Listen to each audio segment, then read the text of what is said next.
Welcome to Midwest Paranormal Presents Paranormal Soup. I'm your host, Jason Bland, and tonight we have Debbie Viguie back on. Demonologist, New York Times bestselling author. Last time I had her on, I think I had 5 call-ins into the show, which was like the most for my small show. It's a hot topic. Every time I have anything on, and if I put the word demon in it, it's always popular. It's the dark side of the paranormal. And I gotta admit, I'm just as interested as everybody else, so I really look forward to the show. And of course, we got the World Wide Web of Weird, and we got the Paranormal Soup team in the panel. We got Jamie D, we got Judy in the panel. Rod and Bill maybe might join us later, and we got Todd, of course, the resident a-hole, right? Resident skeptic. Upgraded. What is it? I always forget what it says. This is resident smartass, but I'll resident smartass, resident a-hole, resident smartass. We can add all that to it, but we love Todd. So we'll be with you guys in just one second.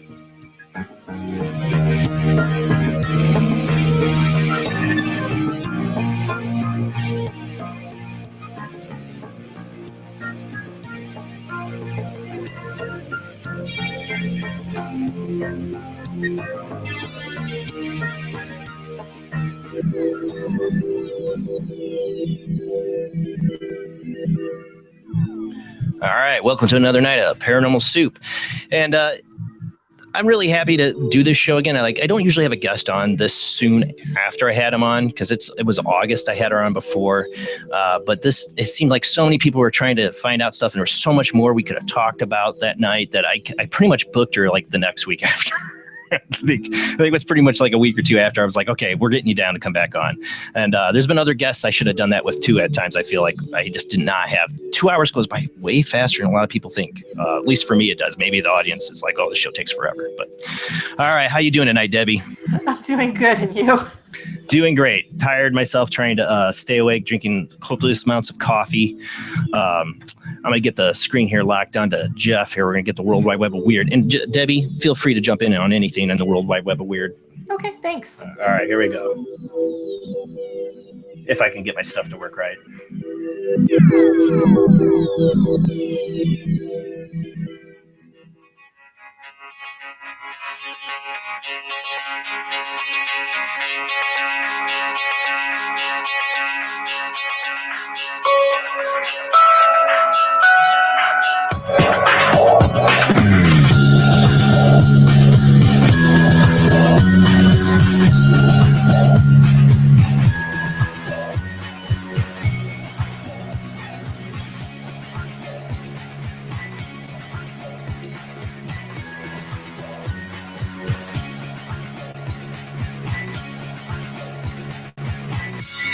All right, tonight on the World Wide Web of Weird, we're going to start off with, I've seen this all over the place. This is UFO footage over Lake Michigan. I'm right at the bottom of the tip of Lake Michigan. That's where Michigan City is.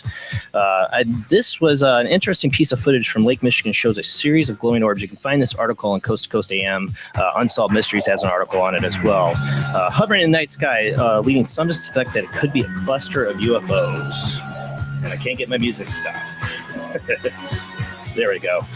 In the video, which was purportedly taken over the weekend, 7 luminous objects seemed to drift over the water, with one of the enigmatic anomalies appearing to travel faster than the others. Oh, he's got the ghost thing up. I think the UFO one should have been first. Hold on. Might have missed up my article. Sorry. There it is. All right. Although the obvious solution to the mystery would be that these are simply Chinese lanterns, which, we've heard that one a lot, perhaps set off at a wedding or some other event nearby, UFO enthusiasts beg to differ. They always do. They argue that the objects are the wrong color, revealing no signs of combustion, and are traveling beyond the capacity of a Chinese lantern floating in the wind. Although it could be the case, a more troubling issue surrounding the video is the scant amount of information it actually provides. Aside from the vague date and location, I love that, there are no details surrounding who filmed the objects, the actual time they were seen, and what happened to them after they were filmed. So while we hasten to underestimate the possibility that the alleged event is connected to the Charlotte UFO cluster, which I showed that either last week or the week before, from a few days ago they put on here, so I guess that was probably last week, we're about to be invaded by aliens. Cooler heads would surmise that the sighting is a case of mistaken identity. Some people say we hope. I don't know. With the selection, maybe we need to be invaded by aliens. I don't know. Okay. All right. Next article. And like I said, I hate the stuff they don't give you any more information, just a date and time. Like I'd like to hear the person's story who took it. That makes me feel more comfortable about it. Maybe it could still be BS, but it makes me feel more comfortable. I don't know. It's just how I am. Next one. All right. This one is real life snake plane disrupts flight.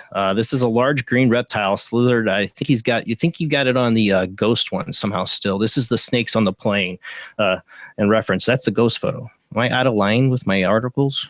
I might be. Something's going on. I might be. I'm hearing a Sam Jackson in my head. Oh, you mean this? Enough is enough! I have had it with these motherfucking snakes on this motherfucking plane! Yeah. That one. Yeah. Well, he'll pull up the footage over here in a second. But the large green reptile, you can find this on Unexplained Mysteries. Large green reptile slithered out of a ceiling component during a routine flight to Mexico City.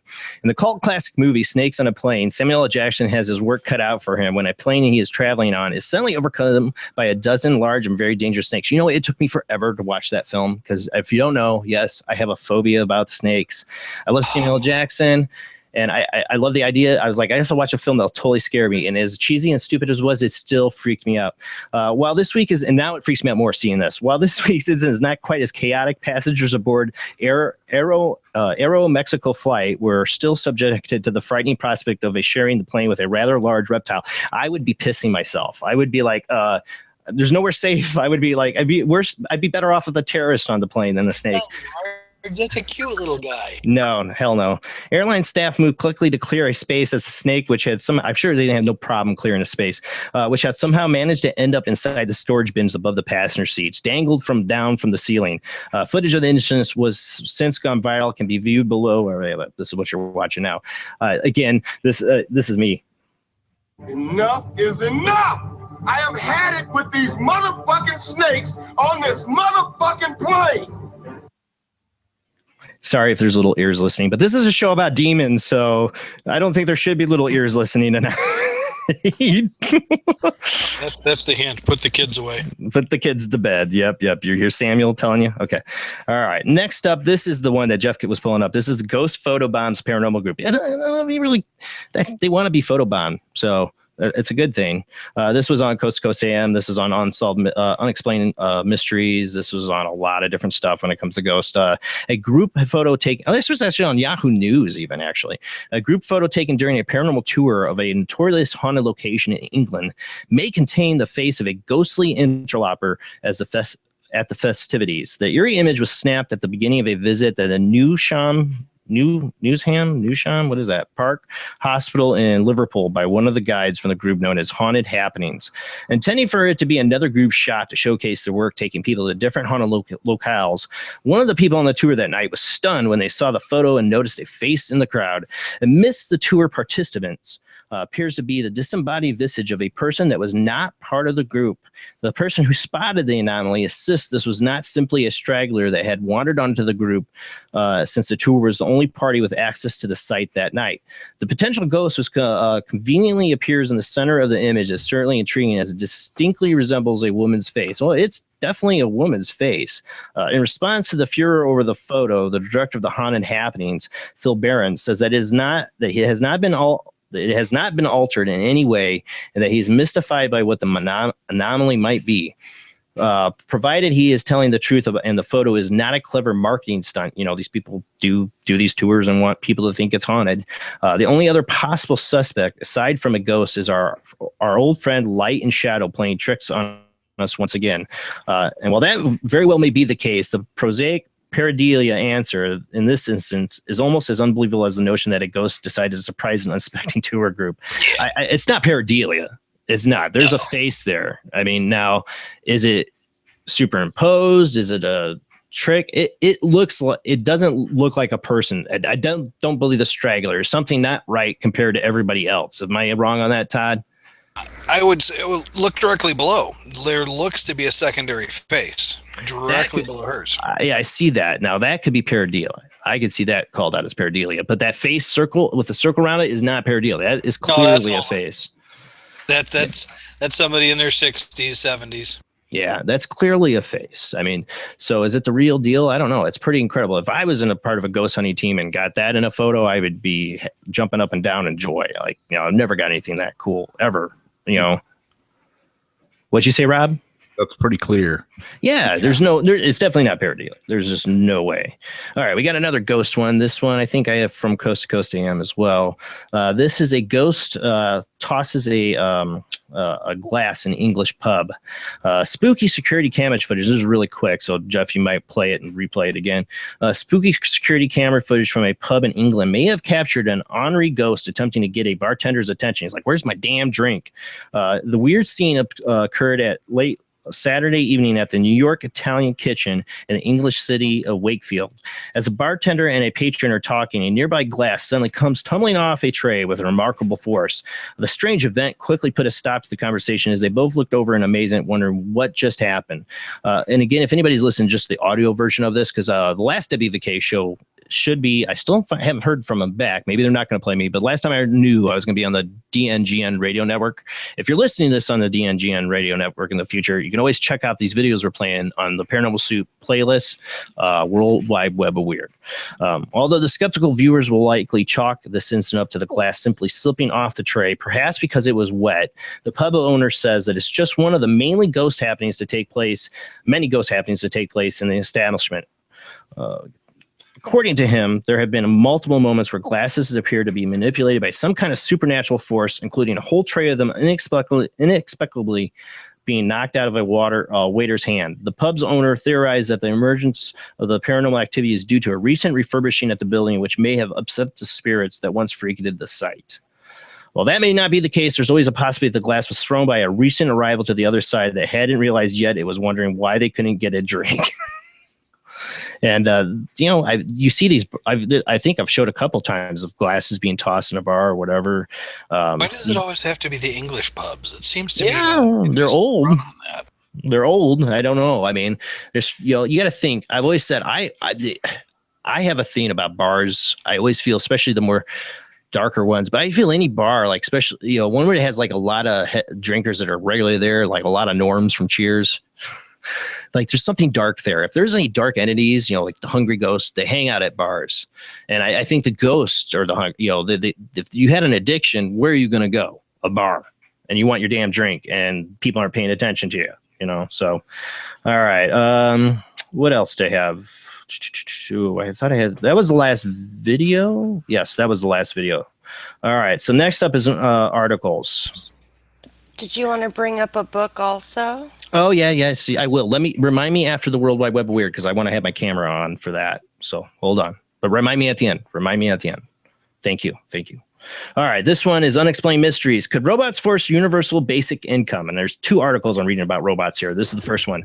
As robots automate more and more jobs, will the government be forced to pay everyone a basic wage? There's no denying that robots have the potential to take over for human workers in a wide range of job positions in the coming years. But if things reach that point where there simply aren't enough employment opportunities left to go around, then the government may face some tough decisions on how to maintain a society which the traditional concept of going to work may no longer exist. There's a pretty good chance we'd end up with a universal basic income or something like that. Boy, the Bernie people love this. Due to automation. SpaceX CEO Elon Musk said during a recent interview with the CNBC, "Yeah, I'm not sure what else one would do. I think that that is what would happen. The idea of a society which when everyone receives a set wage, regardless of whether they actually go to work or not, might sound like something out of a science fiction movie, Star Trek. Yet just a few months ago, Switzerland considered doing exactly that. Man, I'm moving to Switzerland, man. I don't have to work? Sure, okay. European nation held a referendum proposing the idea of a 2,500 Swiss francs, 2,578. We basically have this with welfare. Universal monthly income, however, was ultimately rejected by the voters. I'm sure it was. If it had gone already ahead, though, exactly what would it be like living in a society where money is no longer a primary concern? What would people do to occupy their time? People will have time to do other things, more complex things, more interesting things, said Musk. As things stand, it may not be that long before we get that experience in such a world for ourselves. So every time I think of anything like that, I think of Star Trek because they lived in that kind of society. Maybe it is possible. I don't want to get political about it. I'm just, think about that idea.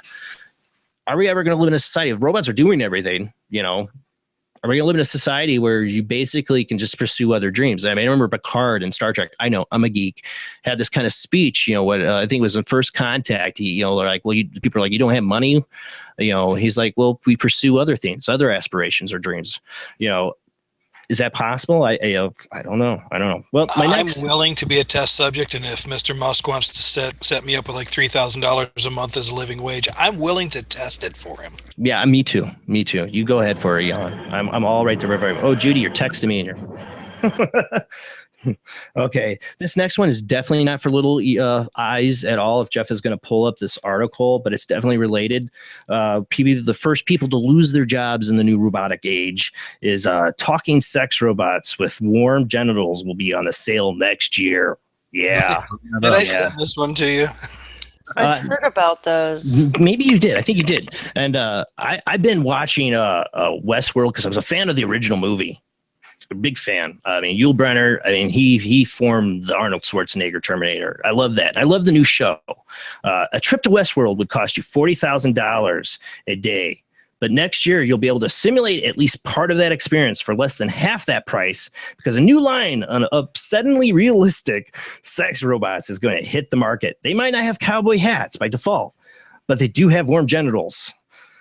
Writing in the daily, yeah, like I said, this is not a show for kids tonight. Oh, dang it. You see, I'm trying to read the article and it has to pop up a stupid ad. Come on now. Thank you. Welcome to the internet. Probably better if they weren't talking robots, huh? I don't think they talk, do they? Yeah, No, but they dress just said talking robots. Oh, they talk. These are supposedly they're say they'll have key phrases that they can say. I'm guessing it's "oh baby." I don't know. I don't think it has to be too complicated. They sit them around the houses and they're look at this. Oh, this page. This is why this is not for kids. And hair and everything. Writing the Daily Mail, robotics expert David Viguie predicted that the sex robots with the ability to talk and respond to touch, yep, there you go, will be commercially available in 2017. This is coming wave of sex robots will be human-like in appearance and size, he wrote. They will have human-like genitals and they will allow intercourse according to their owner's sexual orientation and taste. According to Levy's first wave of these new sex robots will resemble real dolls, realistic silicon dolls created by a company in California, but with more functionality. The quotes around functionality were present in Levy's original writing, so make that what you will. However, they will soon advance far beyond that. For $15,000, Levy says users will be able to buy sex robots with synthetic skin embedded with electronic sensors, allowing them to respond to the touch, the ability to talk back in sexy voice, hey baby, and heating elements so that they'll be warm. Oh man, Abyss Creations, which you did send this to me, Todd, which makes real dolls, is supposedly at the forefront of this field, although there are numerous Asian companies making major advances of their own. Matt McCullen, the founder of the CEO of the Abyss Creations, said his vision for the future of sex robots involves emotional attachment. Wow. Ooh. No.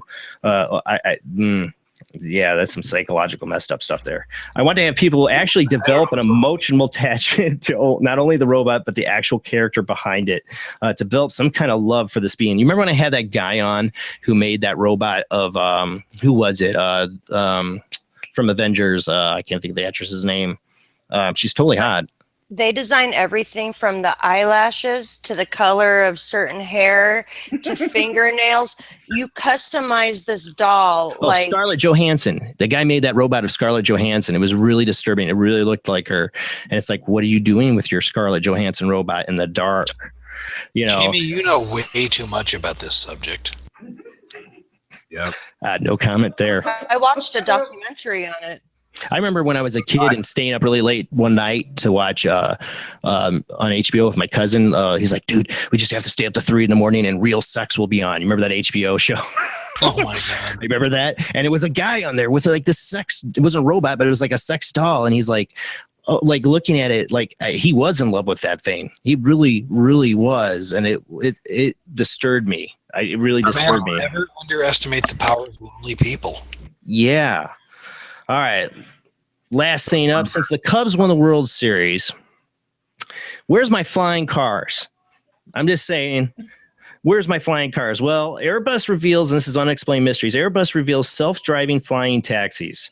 Our aircraft manufacturer hoping to alleviate traffic congestion with its automated airborne taxi service known as Vihana. The future, and isn't that like Vimana, like kind of like the Indian thing? I don't know. The futuristic flying taxi, which can land vertically like a helicopter, can operate without a need for a human pilot. Looks something straight out of a science fiction movie.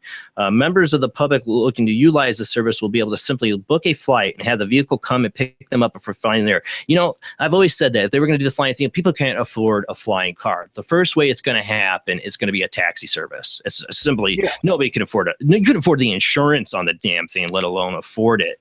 But drones, that's the way they're going with the flying car. And that's how I always pictured it happening.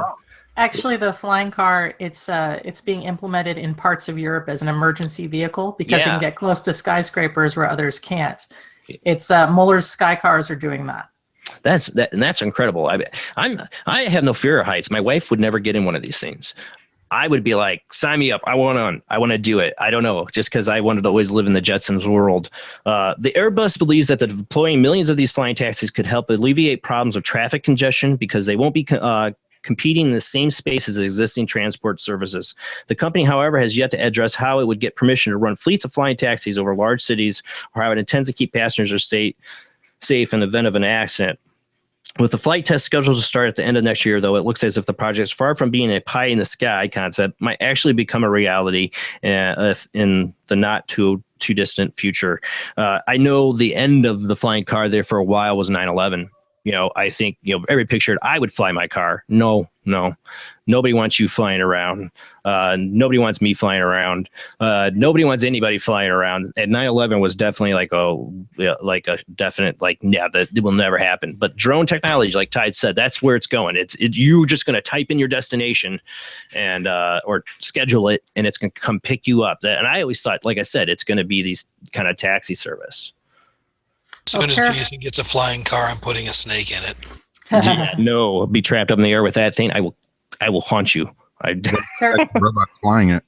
Terrafugia's transition is pretty awesome because all you need is a sport pilot's license to actually fly one, and that takes 20 hours of training.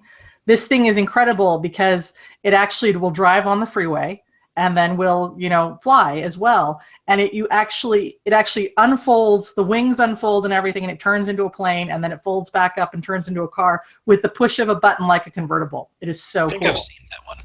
Yep. Yeah. My husband is Dr. Geek of Dr. Geek's Laboratory, and the flying cars was his very first investigation back in the day. Oh. Before I'm going to read your bio, I know you mentioned Dr. Geek's Laboratory. What is Dr. Geek's Laboratory? I'm so glad you asked.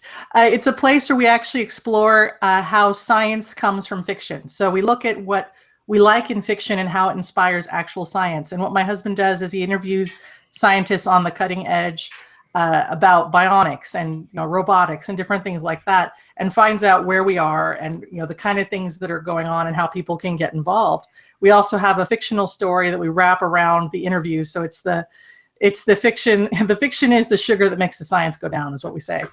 But it's an exploration of cutting edge scientific tech. It's an outreach program trying to get kids inside about STEM again: science, technology, engineering, and mathematics. I want to just cheer you on just for everything you just said. My daughter's a member of the STEM club in her school, so to me that's awesome. Yeah, it's Dr. Geek's Laboratory, drgeeklab.com, and we also have a traveling science fair that we're starting to take out to different places and get people more involved. So now I understand the disgusted look you had on the face when Jason was talking about the creepy sex robots. You guys have already bumped into these things, haven't you? Oh gosh. It's just you guys will appreciate this though. He has an interview coming up in the next season where he actually is talking about trying to communicate with other species. And he actually is talking to the head researcher for SETI, Search for Extraterrestrial Intelligence. That was the coolest day ever because SETI called our house. And that is awesome. I had the great joke where I'm like, I picked up the phone and I answered it. And they're like, this is, blah, blah from SETI. And I'm like, Scott, they found us. Pack up quick. To me, that would be a dream because one of my favorite books I read 5-6 times was Carl Sagan's Contact. said he called me on the phone, I'd be like, they'd probably hang up on me because I'd just geek out on them. All right. Well, let me tell a little bit more about Debbie Viguie here. She has been called the patron saint of the supernatural for good reason. She's a writer and speaker who trains people in the real life spiritual warfare against the demonic. If that weren't enough, she is a New York Times bestselling author of more than 4 dozen novels, most of them dark fantasies, mysteries, and supernatural thrillers, including the Wicked series, co-authored with Nancy Holder, with the Witch Hunt trilogy, the Robin Hood Demon and Bane series, co-authored with James Tuck. And when Debbie isn't battling the forces of darkness out in the real world or penning tales of danger and intrigue set in her fictional worlds, she plays a recurring character in the STEM outreach audio drama Dr. Geek's Laboratory, which we just talked about. You can visit Debbie online at www.debbieviguie.com. All right, Debbie, how you doing tonight? Ready to talk some dark demonic stuff? Oh, sure. Why not? Well, let's make it fun. Like I said, people are really interested. We will have the Skype line open. I do have somebody I'm going to try to call here in a little bit that I've been wanting to talk to. Somebody who's been living in something I feel is a generational demonic haunting. I am not a demonologist, though. This is just my best guess. But tonight, I would like you to talk to her and see a little bit if we can get her working, because I'm going to call her on the phone line. Sometimes that works, sometimes it doesn't. But give us tonight an idea what that's like, how that happens and stuff. So we had you on the show before, and we talked about you've had experiences since you were 4 years old. Yeah. Seeing stuff, and you've been. How long have you been a demonologist? Officially, probably I would say the last 10 years or so. Before that, it was me going, I don't want to do this. I don't want to do this. I don't want to do this. Don't make me do this. That's exactly what people ask. People ask me, like, have you gotten into demonology? You have an interest in it. I don't want to do demonology. That it scares the bejesus out of me a little bit, even though I feel people have the power over it and you can fight these things. It still is like, to me, it's it's the worst of the worst cases. No, I mean, even when you're used to it, it doesn't mean that that's fun experiences. No, the little bit tonight. I said this, and I'm going to plug this right now because I want to talk before we get into Cheryl. We're going to call here about her experiences. I had my own dark experience. I've talked about it quite a bit, and just recently, I wrote it all out on 36 pages long, which is the longest story in this Mike Ricksecker's Encounters with the Paranormal Tales of the Supernatural Volume 2 by Mike Ricksecker. He put a thing out there saying, I want to hear your guys' paranormal experiences. I will put them in a book. You'll get a free copy of the book, which I did. Thank you, Mike. That's awesome. And so, I told him, hey, I have a number of experiences. I'm like, probably give you my darkest one, And he's like, cool. And then I had him on the show, and he's like, I still haven't gotten your story. You got 2 weeks. Well, in 2 days, right after that show, I spent like 2, maybe 3 days just I pumped out like 36 pages and handed it off to him. At least did I know all the other stories were going to be like 1 or 2 pages, which is probably more appropriate length for this book. But he put it in there. And he edited it and everything. And he's still talking to me. But it's in there, and you can find this book on Amazon, electronic, or you can buy it and have a copy. And it's really weird to see my name inside a book. But this experience happening when I was 17 years old, and I've always said that I don't want to qualify it as something demonic. I've never been able to settle on this. And I'm going to give you the very shortened version of what happened to me. Not the 36-page version? Not the 36 pages. I'm not going to sit here and read up. It all started on a code. I'm not going to do that. That's not how my story starts anyways. All right, Stephen, can you knock it off? No. It was a dark and stormy night. No, it wasn't. But basically one night, it started. I was at a party once, and I had seen a shadow person out in the woods, and I had never seen a shadow person before. And a couple of years later, listening to Art Bell, I'd hear all kinds of people calling with shadow person experiences. I didn't know nothing about that then, but it was like a tall 7-foot shadow person that walked between the trees, and it was at this party. And my friend, he saw it too that night. Well, a year later, it was all these tracks behind this bowling alley. It led out to these woods, and there's like cross tracks. There's a set of tracks, and about 40 feet below were another tracks, or 50 feet that ran below them. And we decided, we both were having dreams after that. A year later, we had dreams about that place. And it was the night after Halloween. We went out there, with another friend, and we saw some stuff. I mean, they saw stuff behind me. They saw a big shadow thing lurk up behind me. They went running. They grabbed me, made me leave, freaked out. And I started to get freaked out. I didn't see anything, but I felt it. I felt the presence of something. Something followed me home and followed them. It seemed to go back between us. We were all having horrible nightmares. I was seeing this thing not out of the corner of my eye, like a lot of shadow person experiences. I was seeing it right in front of me. It'd be a dark 6-7 foot tall thing.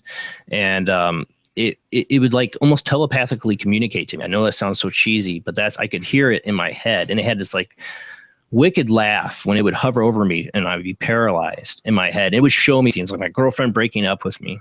We're not breaking up, but they showed me her cheating on me, which I didn't believe that at all at the time she could be doing, but it was the truth. I found out it showed me my cat dying. The next day I found her face down in the kitty litter, literally.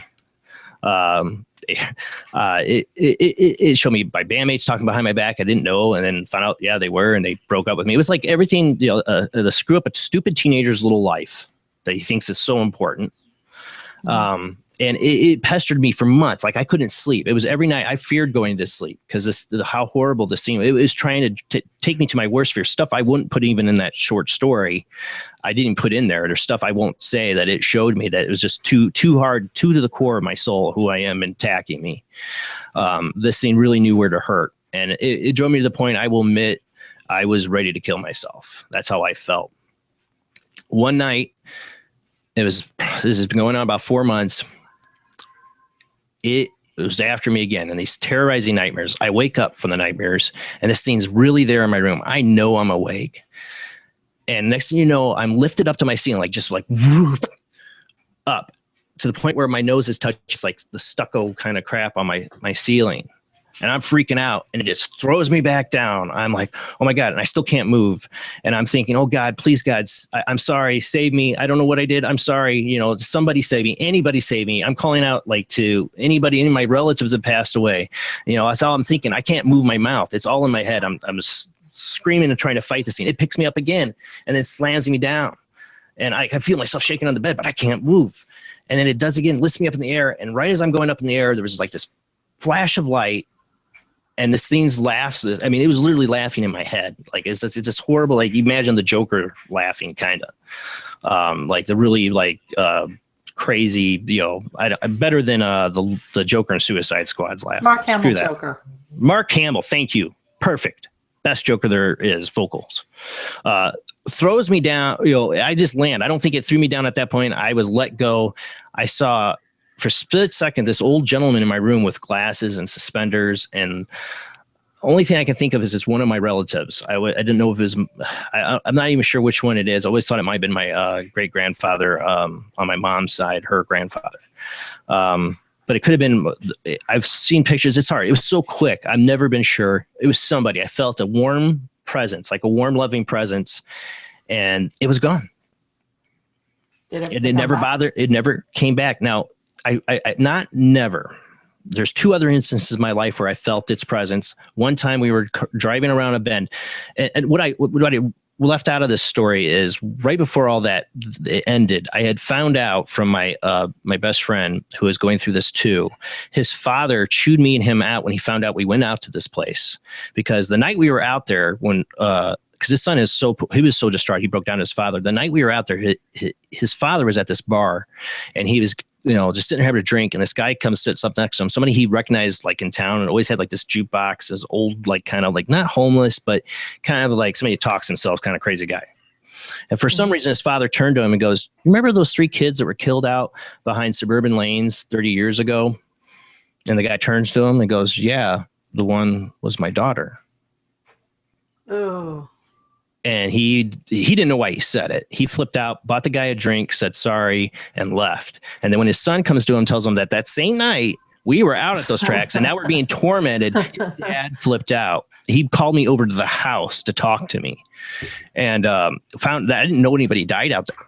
until then. And not only did those 3 kids get torn apart out there, there was another kid walking back to school from school or something like that. He got torn up there. I found out from a girlfriend I had later, her mom's best friend committed suicide on those tracks, but she talked to him that night and he was not suicidal. He lived right there, his house. So to me, it was all weird. It felt alien to me in a way.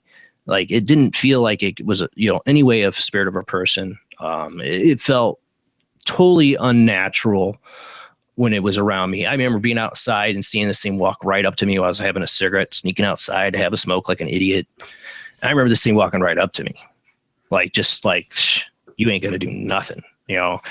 After that moment with that divine intervention, that feeling, something told me I don't have to be afraid of these things. They fear me.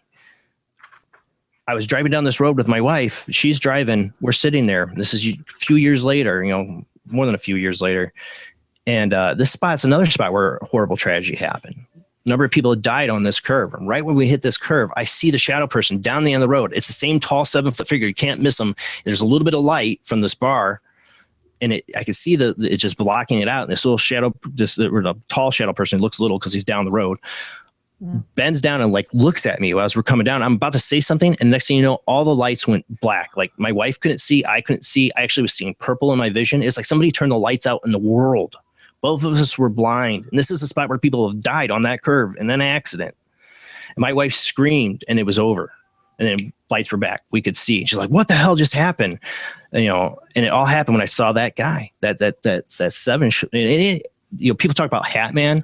I can almost see the hat. One of the times I've seen it, because it has this it's not a clearly defined outline, but it's like there could be a hat there. That's how tall this thing is. Yeah. That time, and then another time when I lived in a haunted apartment, we had all kinds of things going in and out of it. There was this room we'd always stay out of. I was really sick, really, really sick. I think I had the swine flu. It was real bad. I'm not joking. DM had the swine flu, and I think I got it from him. It suddenly appeared in my this bedroom we wouldn't go into, where you hear stuff move, and I could see it again. But this time I can almost see a red haze start to form where the head is, and I could see a demonic beastly face. It was like a beast of some kind in it. And I just you don't belong here. You can't mess with me anymore. Get out. And that was it. It was gone. And that was the last time I ever seen it. That was our first year of marriage. Can I ask you a question? Me or her? You. Okay. When this happened, didn't some of the other people who saw this thing that you knew have long-term effects from it too? I think they both got over it. The girl, she never really, I don't think she ever saw it messing with her. She had weird dreams and she passed out in class. My other friend went to if I remember right, it was a Reiki master he went to. It was at a fair, and he felt whatever the Reiki guy did helped him. And it was I think he had this pendulum that had a P on it because his last name started with a P. And that Reiki guy, I think it was the Reiki guy, somebody told him you shouldn't wear that. That's what opened up the invitation. It's a runic symbol or something. I don't remember what they told him. So he felt the Reiki guy, and not wearing that, he stopped having the problem with it. I was like, great for you, because I still am. And then it was a couple weeks later when I had my experience. So, I mean, they're both fine now. He got kind of weird there for a while. I didn't know him. I felt weird around him. But I know he's a normal guy now. But there was a weird time where I felt like something was still lingering there, but maybe not. I think he's a father now. He's a good guy. And the girl, I don't know what happened to her. She's really smart. I'm sure she's doing really great things. But the reason I want to bring this up, Debbie, I'm interested in your point of view. What happened? I know you're going to say it's a demon. I'm pretty sure you're going to say that. I know that. It's hard for me to tell, but explain me what you think was going on there. There's so many weird synchronicities with this thing too.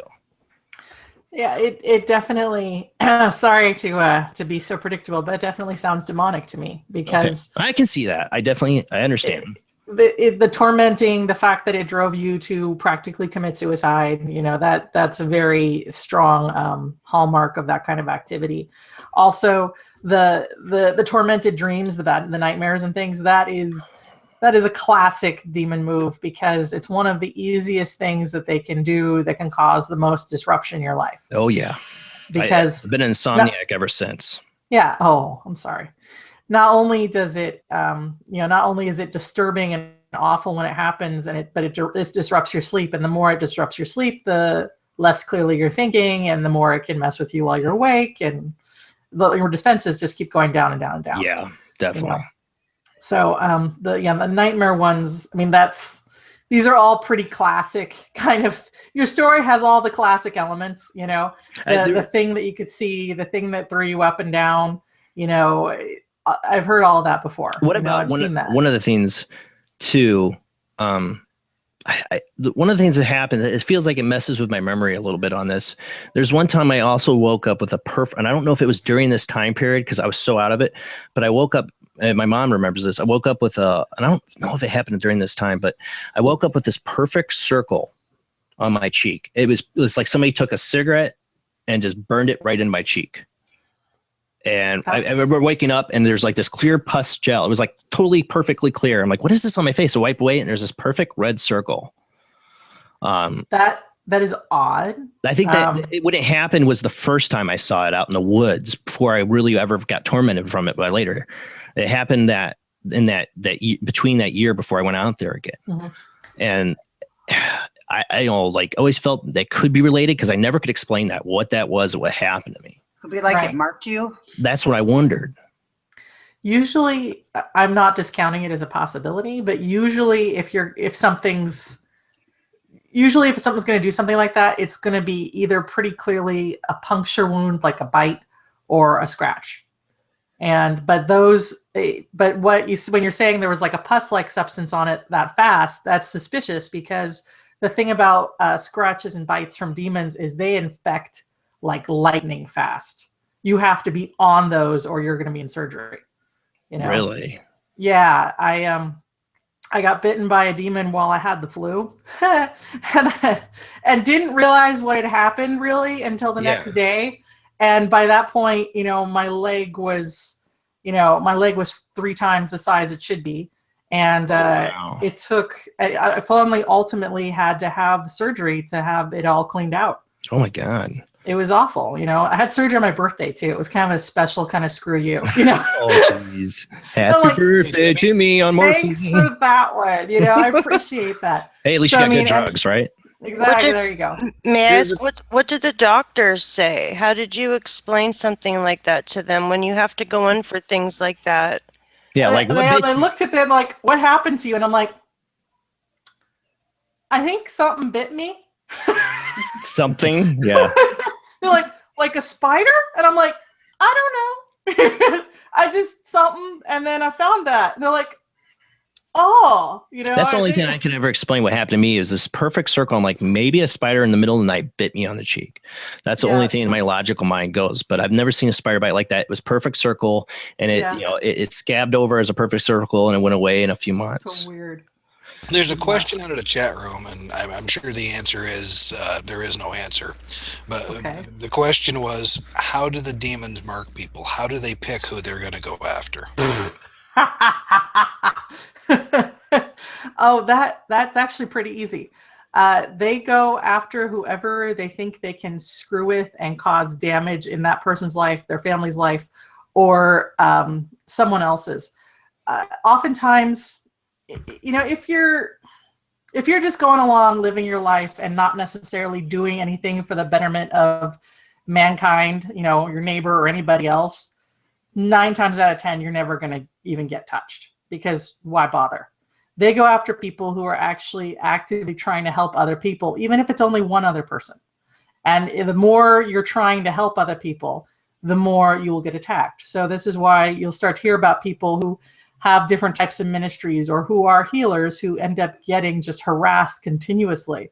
And the more you get harassed, usually the bigger things that they're trying to stop. But generally, you only get harassed by demons for the most part if they're trying to keep you from doing something, you know, because they're wanting to distract you. They're wanting to get you off your game, whatever it is that you're meant to do or wanted to do that was going to be important, even on a small scale. If they can distract you long enough that you don't do it, there you go. Okay, a follow-up question was why, but I think you kind of covered it there as well.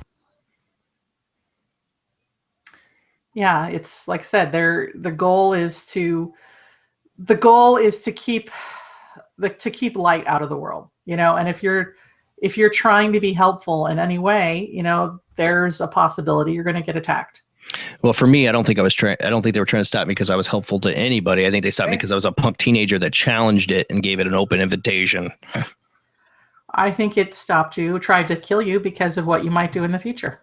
And that's possible. I don't know what they think because except for having two beautiful children. Hey, maybe one of them is going to change the world. But also, you're doing a podcast. You're talking about the things people don't talk about and trying to bring light and education to that topic. I am. This is, I said this the last time I had you on. This is a subject, I am the jackass. I do joke a lot. But this is a subject I take really seriously because of what happened to me. And I know there's, I've run into so many people now doing this show that are going through this. They are being harassed by something dark and demonic.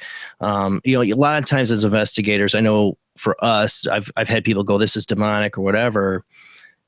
But the stuff they tell me that's happening is very benign. It's not like the stuff I'm hearing from other people I've heard now. But when you do hear it from people that are really going through something dark, it's just like there's nowhere to turn. There's no one to help me. I'm all alone. And I'm like, you're not. There's a lot of other people going through this.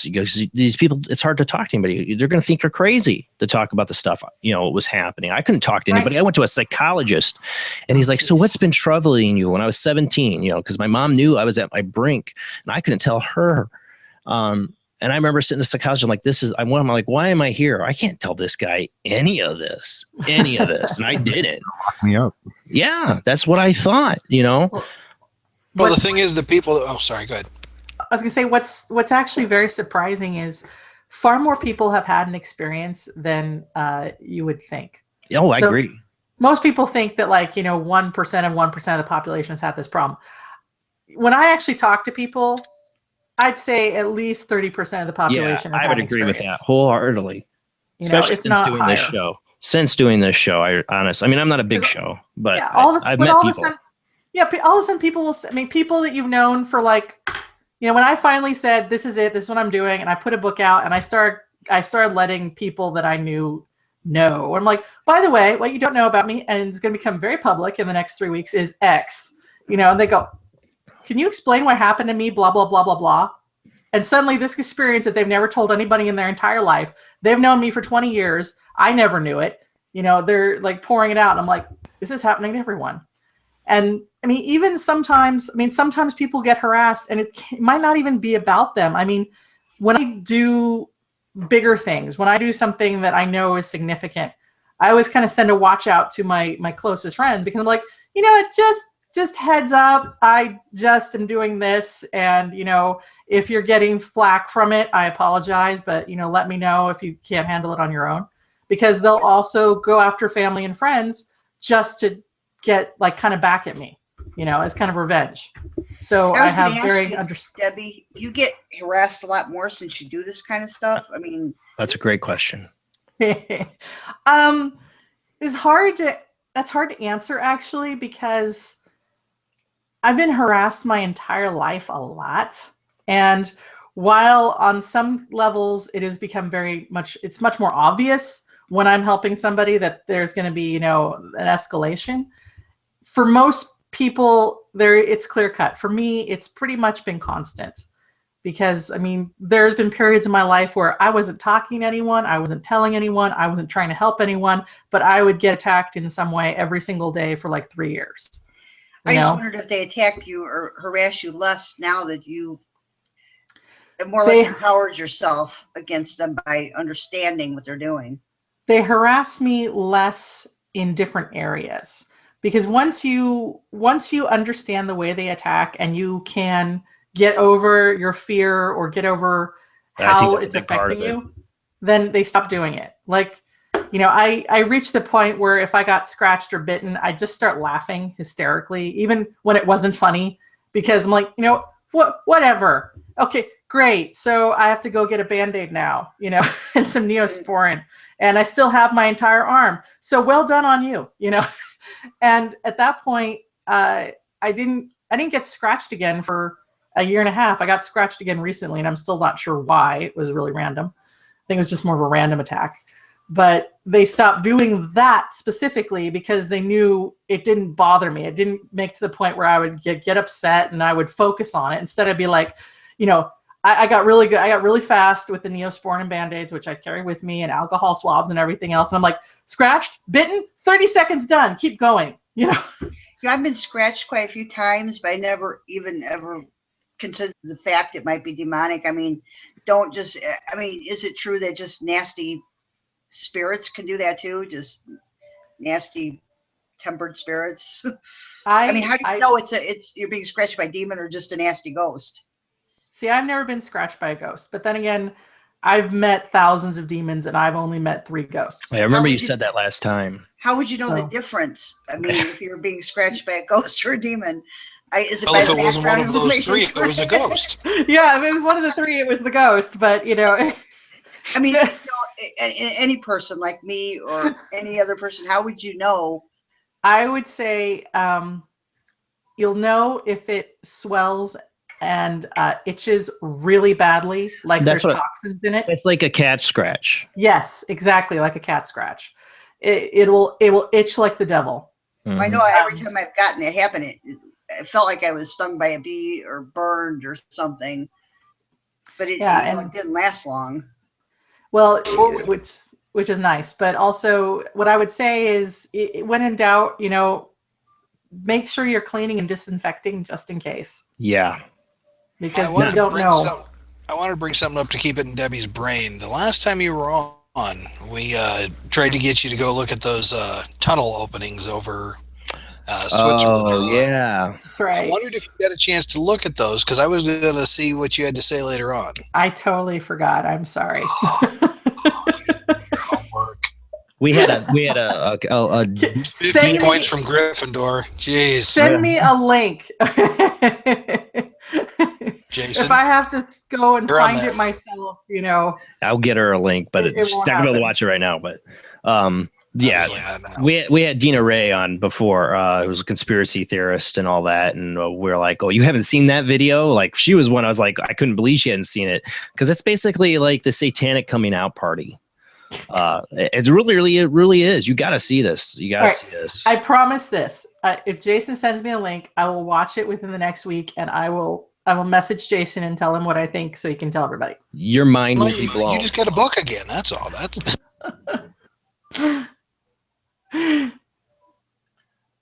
I'm seeing about getting somebody on that I know is going through this. It's in my town. It's going through what I consider and like I said, I'm not the expert, generational demonic haunting. It's affecting the whole family. How does something, she's having trouble calling in, but how does something like that happen where it affects everybody? It's affecting both her daughters, one daughter's children, probably her husband. It's affecting, you know, how does this happen? I mean, we're not even sure whose generation is it coming from. Is it from her or is it from her husband? You know, it just seems to be affecting the whole family. Oftentimes I call them family demons. They usually start with one person, an ancestor. There's a concept in the Bible that the sins of the father will be visited on the children to the 7th generation. I always think that that's a reference to a family demon kind of thing happening. It's usually somebody who's in the past has had a very usually intense personality and something very, very wrong with them. Either a very intense addiction, a very intense violent streak, something. And it literally gets passed down through the family. So it's like every new person that's born ends up with a piece of the demon inside of them. And it's, you know, theirs to vanquish or not. This is part of the reason why, like, alcoholism sometimes, I mean, it runs rampant through families until one person, you know, can kind of stop and take a stand against it, you know, and then try to change it for, you know, the next generations. So, well, if one person, can somebody do that? I mean, like, they're literally going to break the whole tie for the family so the future children aren't affected? They can break they can break it for their descendants. But okay. Usually to get rid of to really eradicate a family demon is going to take a concerted effort by every member of the family. So that's why it makes it incredibly, incredibly hard to do. Are you there with us, Cheryl? Yes, I am. Hi, Cheryl.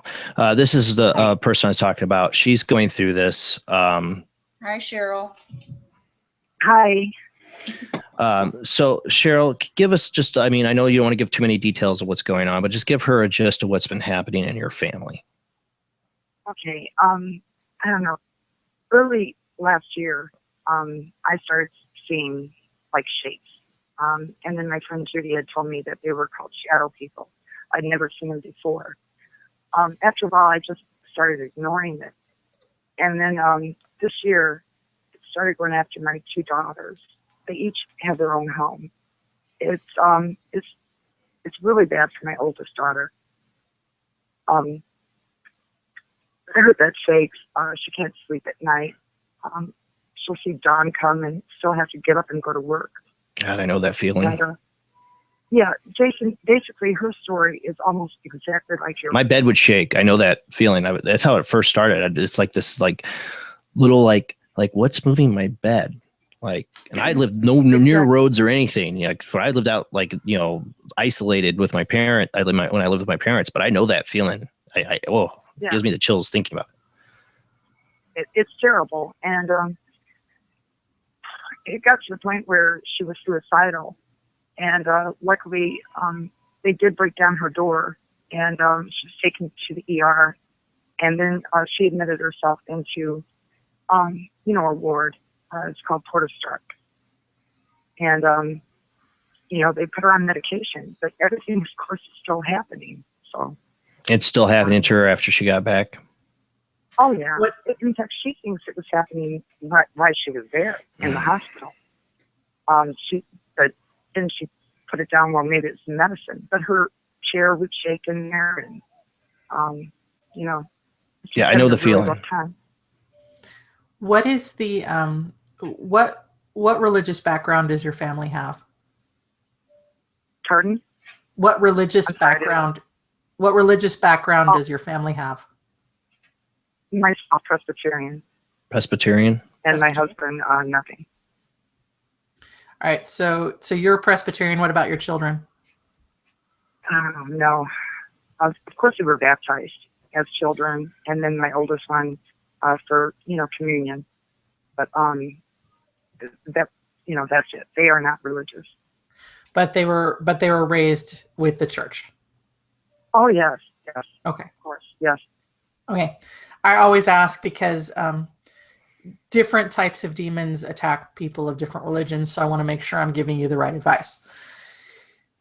One of the things you need to do. Go ahead. Oh. Pardon me? Go ahead. I'm sorry. No, go ahead, Cheryl. I'm sorry. I don't know if this would make any difference or not, but before children, I was raised Presbyterian also. But then in my teenage years, I started practicing Wiccan. And then went back to the church after I started having my children. I don't know if that makes any difference at all. Yes, it does. Thanks for telling me. Okay. You're going to have to do a couple different things. First off, you need to bless every room in your house. And the way you do that is you put your hands physically on the wall in every single room. And I want you to say, I bind, rebuke, and cast out any demons who are here in the name of Jesus Christ, whose blood was shed on the cross for the forgiveness of my sins. I command you to get out. In every single room, you have to invoke the blood of Christ, and you have to command the thing that's there to get out. Then say a prayer over the room that God would fill it with his light, his angels, whatever. If you want to use anointing oil, they sell those in like Christian bookstores and stuff. You can, but you do not have to. It's just if it helps you focus. Just put a hand on the room and every wall, cast out whatever's there, bless it, and move on to the next room. Do this with your garage as well, any cars you have. And you might have to do this once a day until things calm down. Then you can go to once a week, once a month, and eventually, ideally, once a year, like spring cleaning. You would also need to do this with your daughter's houses because they were raised with the religion, even if they're not actively practicing it. Those are the types of demons that are going to be attacking them. So you'll need to do it for each of your daughter's houses. It'd probably work best if you went in and did it yourself instead of asking them to do it, since their belief is their conviction that they're actually getting something to go away is not going to be as strong as yours because they're not as, believers. And the thing is, you have to say these words out loud because most people can't summon up that kind of conviction in their head. Because while you're sitting there muttering it in your head, part of you going, yeah, this isn't real. Yeah, I'm not really doing this.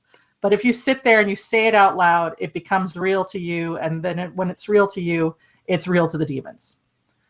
The other thing you might want to try doing, I want you to do this first. Do it aggressively for a week or two and see what kind of results you're getting. If you had experience with practicing Wicca at some point in your life, you could also have attracted a demon that attaches to people that have, those kind of practices and beliefs. So at that point, if things are not getting like significantly better, you're going to start to want to look at doing some like cleansing rituals that would be a little more Wicca based on your house. And probably wouldn't need to do it on your daughters if you had given that up before they came into your life, because then if that was not something they were raised with, that's not going to be attacking them, which is why I'm 90% certain it's the same thing attacking all of you. But there might be like an extra little annoying gnat that's going after you as well. Can I ask a question about this? Yeah, yes. It's really dangerous.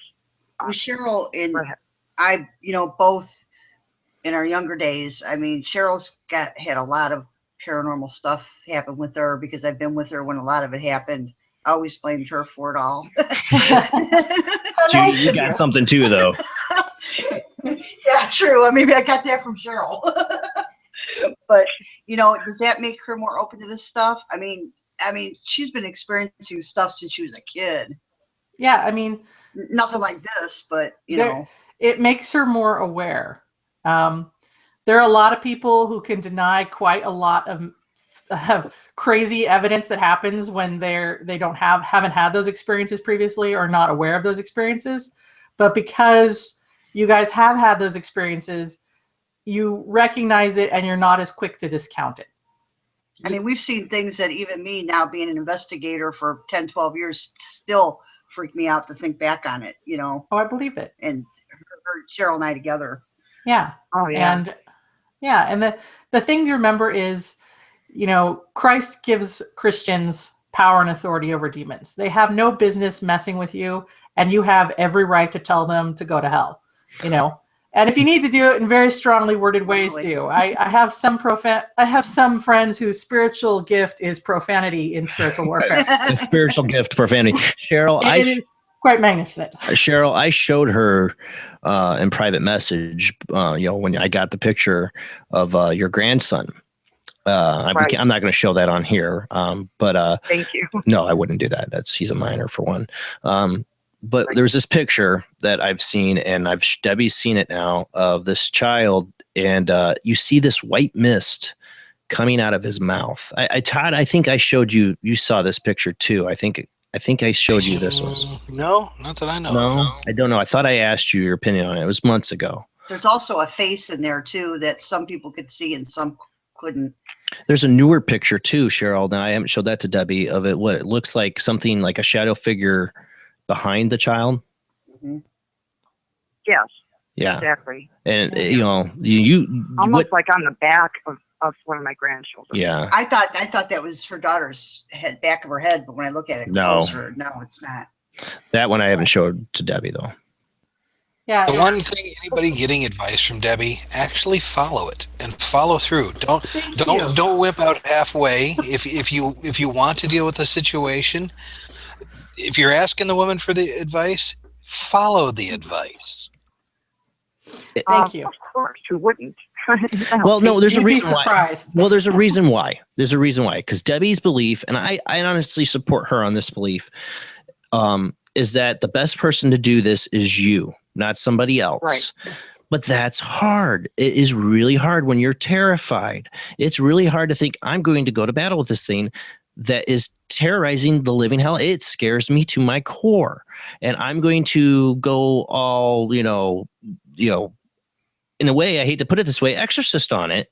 In a way, I'm going to battle it. it's terrifying. At first you're like, yeah, I'm going to do it. And then when you start thinking about doing it and saying this stuff out loud, it's like, what's going to happen? Because you've seen what's happened. You've seen what's happened when you haven't challenged it. What's going to happen when you challenge it? So Yeah, I understand why people. Saying that No, it's no, just, but you. I think got she knows to do better. it. To tell you the truth, she knows that.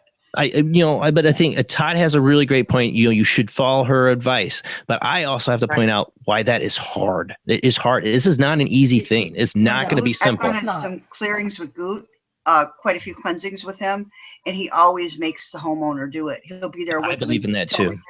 Yeah. But in one case we had where it was like a little kid being targeted, he even had the little kid say, by the glory of God or whatever, Absolutely. Yeah, I always everybody do it. I always tell parents, kids have vivid imaginations. They think crap happens all the time. If your kid tells you there's something in the closet or under the bed, go look. and even if you don't see anything, be very calm, be very rational, and say, this is what you say if you see the scary thing. And that way you've equipped your child without necessarily frightening them. And if it's real, then they know what to do. And if it's not, then they still have something they can say that will bring them comfort. My parents always looked for me. Yeah, mine too. And I have a 2-year-old that sees something in the corner of my living room, same spot all the time. And she freaks out, monster, there's a monster there. And she looks at that same spot every single time. Is Cheryl? She has a gift, though. Yeah, Cheryl. Yeah. I want, what else? I mean, so she's giving you the kind of the steps of what to do. Are you going to try to do it? I know it's hard. Yeah. Now, what about for her daughter? I know the one daughter, we won't get too much into this. I know the one daughter you probably could do that for. Would that be effective if she does it for her daughter, or she needs to get her daughter to do it? It would be ideal if she can get her daughters to do it.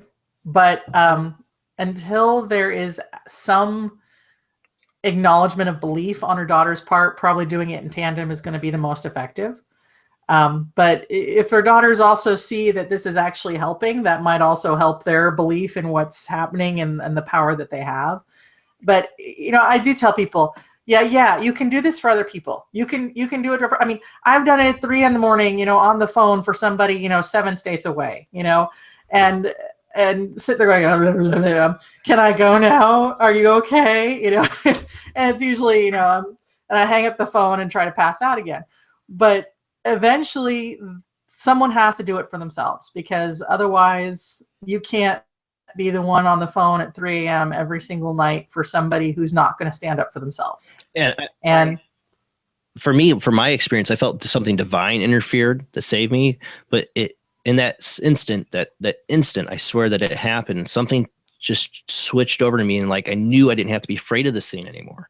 And as soon as my fear was cut off, it couldn't hold me. It couldn't do anything to me, and it was gone. It couldn't even get near me. Like the time I saw it down that road, it was away. It's like it was peering in. Or when it was in that room, it couldn't get any closer to me. When I said go, it went. Yeah. So you would relegate it to the one room you didn't want to be in. Yeah. But until you made it leave there too. Go ahead, Cheryl. I believe it's my grandfather, maybe even a couple other ancestors that do show up, and are terrorizing you or helping you? No, helping. I'm sorry. I'm having trouble hearing on the phone. I know it's a cell signal. I'm sorry. I'm down in a basement. That's okay. But yeah, I know that there's interference from somebody from our family. So in fact, I've seen it. But I've also been told that my grandfather is getting tired. And the only way I'm getting that from is that he is interfering so much that he can't continue. Well, we got that EVP that we thought was him too. Remember, Cheryl? What? That EVP that we think was him. Did we think we got that EVP that was him because of the word that he used? Grandfather, yes. It was really weird because it was like his voice. It was something he would say, even, But do you think? Thank you so much, Debbie. Thank you for calling. You're welcome. Cheryl. And please remember, Cheryl, too, laugh at it as often as you can, because even if you're fake laughing, that triggers different chemical reactions in your brain, and eventually it does help take the fear out. And when you stop being afraid of the things it's doing, it either forces it to go away or try new things, and then you learn to laugh at those really quickly until it's only got, you know, one avenue left to attack you, and you just keep pushing back until you're like, you know what, I'm fireproof from you, man. It's like laughing at a streaker who, you know, like, or, you know, a guy comes out and opens up his coat, and you're like, you know, it's like, you know, that's the best you got. You robbed him of what he wanted. I totally started ignoring it, and I have the ability to do that. I really have no fear, to be honest with you. I always, whenever I'm in that situation, pretend I'm surrounded by white light. I don't know if that's what helps me or what. But then it directly, within the following week, went after my children. That's what you will fear. As a parent, I know that. There's no stopping that. That scares me. As a grandmother and a mother, yes. And it's attack against you as well. It got your fear. Yeah. Thank you so much. All right. You're welcome. Thank you, Cheryl, for sharing. Bye, Jason. Thanks for calling. No problem. Have a good night, hon. You. Oh, I hung up. I'm sorry, Cheryl. I didn't mean to hang up on you. So I thought she was gone. I'm sorry. Oops. I didn't mean to. Tell her I'm sorry, Judy. Okay. I didn't mean to. Like, I didn't really. I thought she had already gone. I didn't mean to do that. And I realized I cut her off. I feel bad. But the quick thing though about the fear, you know, you're right. The people are scared to do it because they're scared of what's going to happen. But what's amazing is what changes in your life when you take the action and you take the responsibility. I had a roommate actually who was getting demonically attacked like they're nobody's business, and I was fighting that thing off day and night and until the night that, you know, we'd gone to bed, you know, we were in college and we got to bed, turned off all the lights in the dorm, and it came after me. And it came after me in ways that scare me. And I finally said something out loud, and she's like, what do you mean it's coming after you and you're freaked out? I'm like, I'm freaked out here, you know? And then she actually turned on the light, jumped to her feet, and fought the demon for the first time ever. And it was not because it was going after her. She fought it because it was coming after me.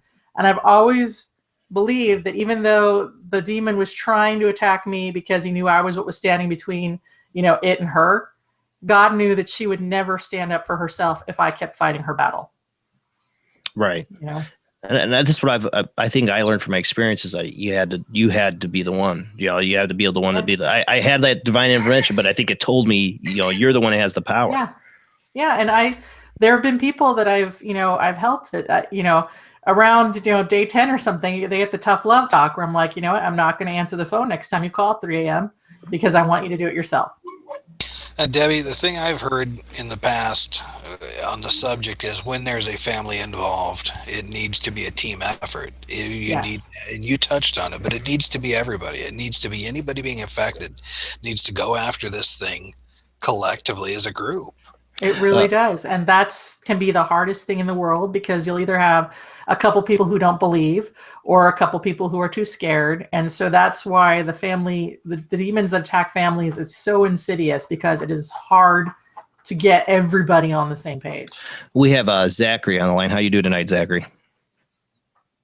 You there? I'm doing pretty good. Just dealing with some issues. Yeah, I'm still here.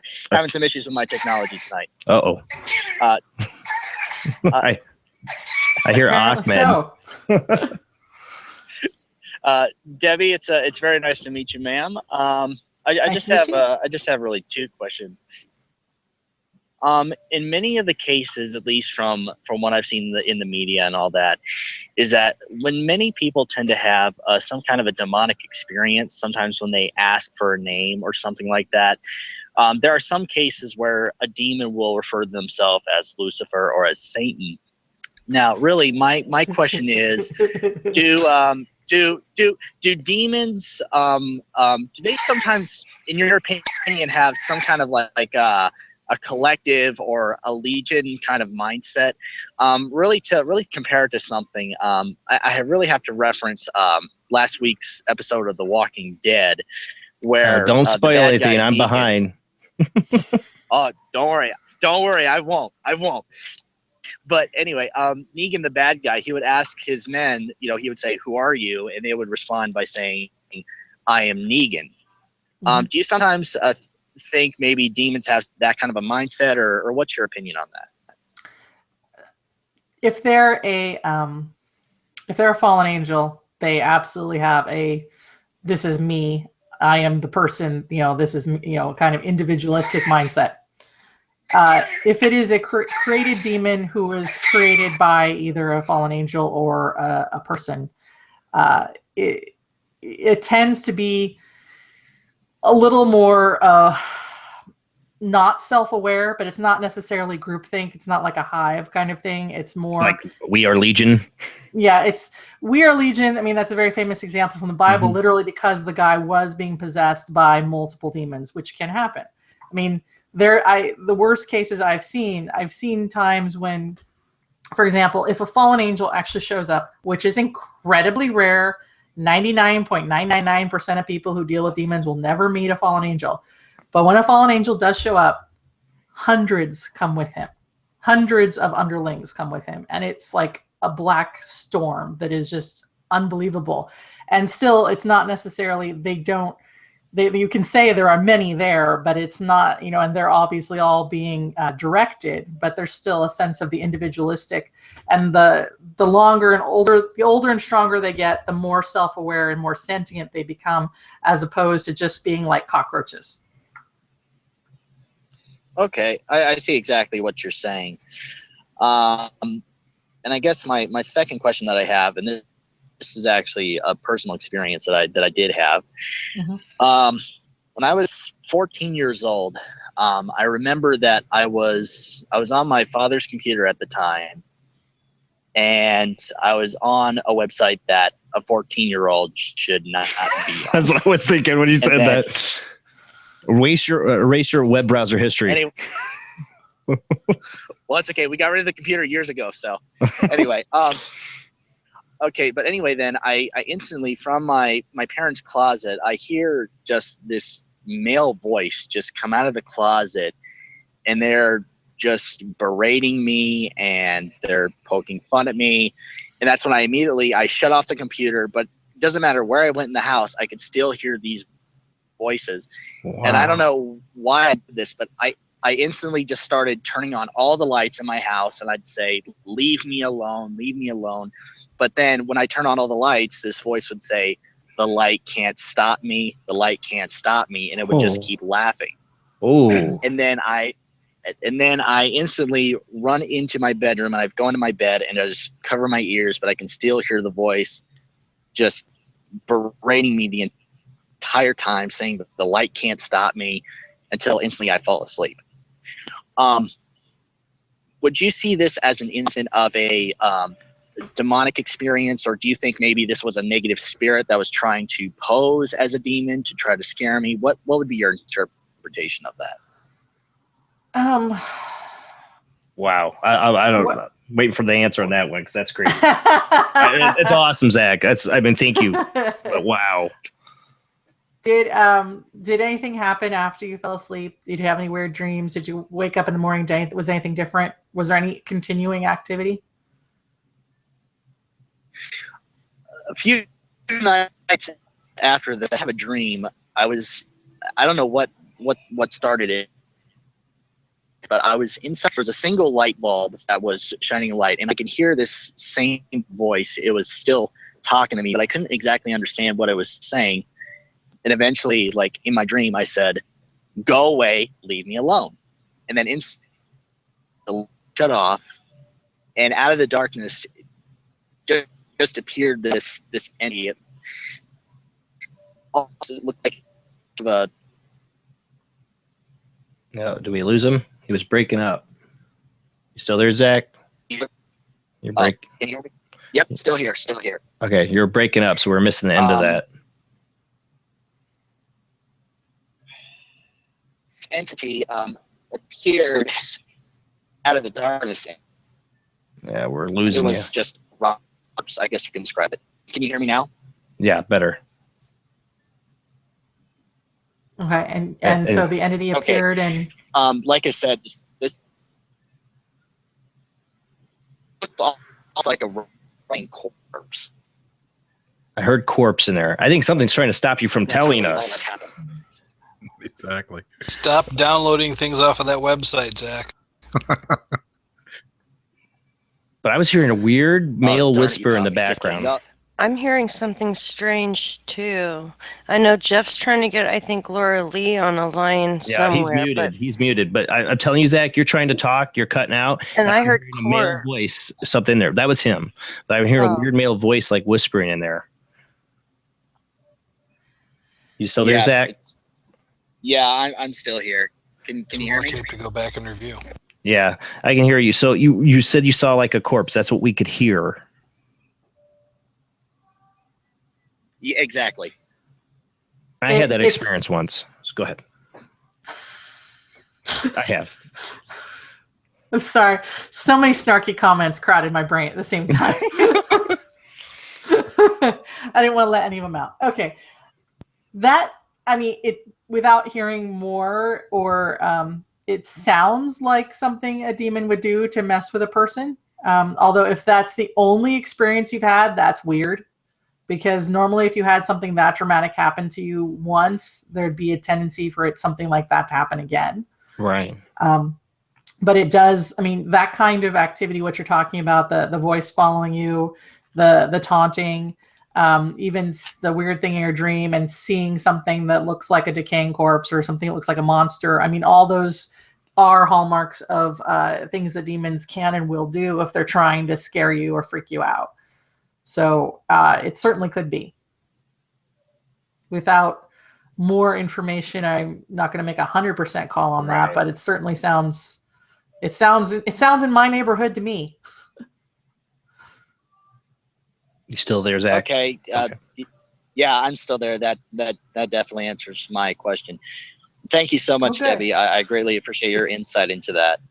Really felt like something was trying to stop you from talking there. When I was hearing a weird voice there, I'm going to definitely play that back later. I have to hear that. There was something, I swear to God, I was hearing a male whisper something in between him cutting out. It was really weird.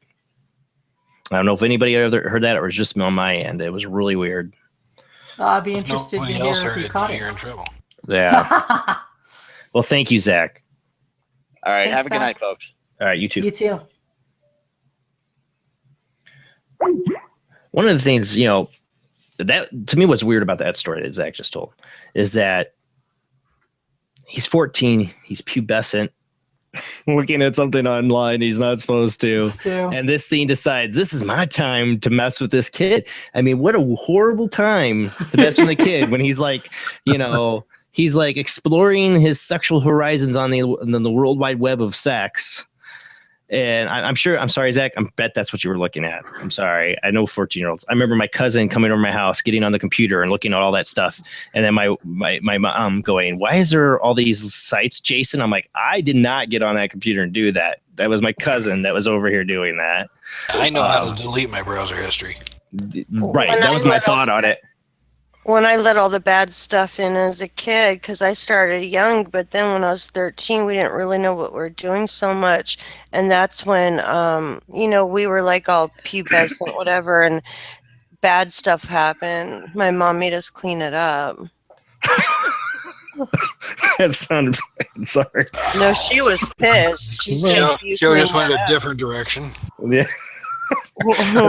That's because of the sex doll talk at the beginning of the show. But no, but do these things really attack the pubescent teenager? Like that 14, 15, 16-year-old kid, is that a strong energy that they're going to try to feed on? I think they get an energy off of that. What do you think? Kids are easy. Because especially the younger they are, the easier it is because they don't have all the that's not real barriers up in their head yet, so right. they look at it and they call it what it is, until they learn to try to ignore it and not feel those things or see those things. Teenagers, there's a lot that happens around teens, a lot of activity and stuff like that. Because a lot of people, you hear their stories. When I was 14, 15, yeah. But at the same time, they released a recent scientific study that says that an 18-year-old's brain, it's either 17 or 18-year-old's brain, has more in common with the brain of a 2-year-old than a 22-year-old. Because Seriously, literally, they still, in terms of understanding consequence and different things like that. So a 17-year-old's brain is more like a 2-year-old's than a 22-year-old's. So there's still that mental elasticity, and it's still easier to get at them without having to put forth a lot of effort. Does that make sense? Yeah, it makes a lot of sense. We got Laura Lee on the Skype video line. I'm gonna go ahead, Jeff. You need to know how much I just controlled myself from not making a political comment there. I know. No politics. Hi, Laura Lee, you there? Yeah, I am, Jason. Hi. Hi, how you doing? Great. I hope you're feeling better. I am better than I was last week, for sure. Okay. Hi, Debbie. Hi. I'm the we're here in August, and you were kind enough to get a hold of me and offer some suggestions. I wasn't going to call tonight until your last comments when you were talking to Zach. You mentioned that you felt that more than likely we are dealing with a fallen angel in our house. Everything that you said made sense.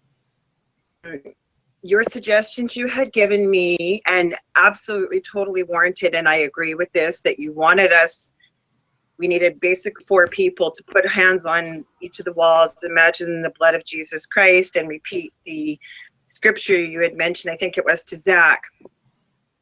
Now, the problem is I don't have enough people here, and I live in a household of men, and I have nothing against men, but especially my husband, even though he has experienced many of these things, he still remains very skeptical.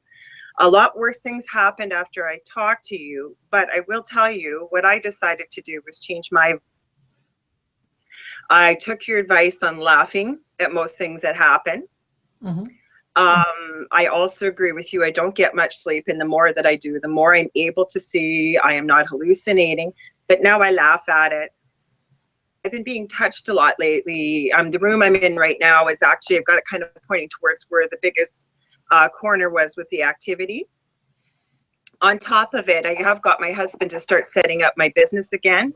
I've decided that, you know what, we're going to go back on with life here. I'm also going to take your suggestions about, you know, I think it was you also that said this, was to make this a happy house, start having some fun in this house and some laughter. That's what we're going to do. I told you that too. I said I told you that too when we talked, that I think that's one of the best things you can do. I've told people before, to throw a party, you know, like have a lot of good vibes, you know, not alcohol, drug inspired, you know, party, you know, but, you know, like like the good vibes, best friends, you know, good laughter, I think it changes energy. It's a feng shui thing, in my opinion. Jason, you did also say that to me, and I finally realized I can only control what I do. Things I wanted to just quickly ask you on. One of them is I've kind of come up with a theory in my research, how it seems these negative entities, and I wonder if you could confirm this for me, Debbie, and it just hit me this weekend. It seems what they do is they target the woman and they target the children in the house, especially if it's a blended family like my own. Creates a division, and the man doesn't get as much of the activity as, say, the women and the children, and that's where the division starts. That's where the arguments start. That's where the fractures in the family start. It's almost like that's where it starts, and then it just sort of seems to work its way all the way around finances, anything, you know, things in the house breaking, whatever. And the man is usually the last person to either believe it or actually get on board with things like that. Have you seen that before? These things can certainly target families and trying to cause as much chaos as they can with them and trying to break the family up. It can go the other way, though. It can go where the man is the one having the terrible experiences and the woman refuses to listen to him, you know, because there are men that are more sensitive to the spiritual realm or have had experiences from their childhood or what have you.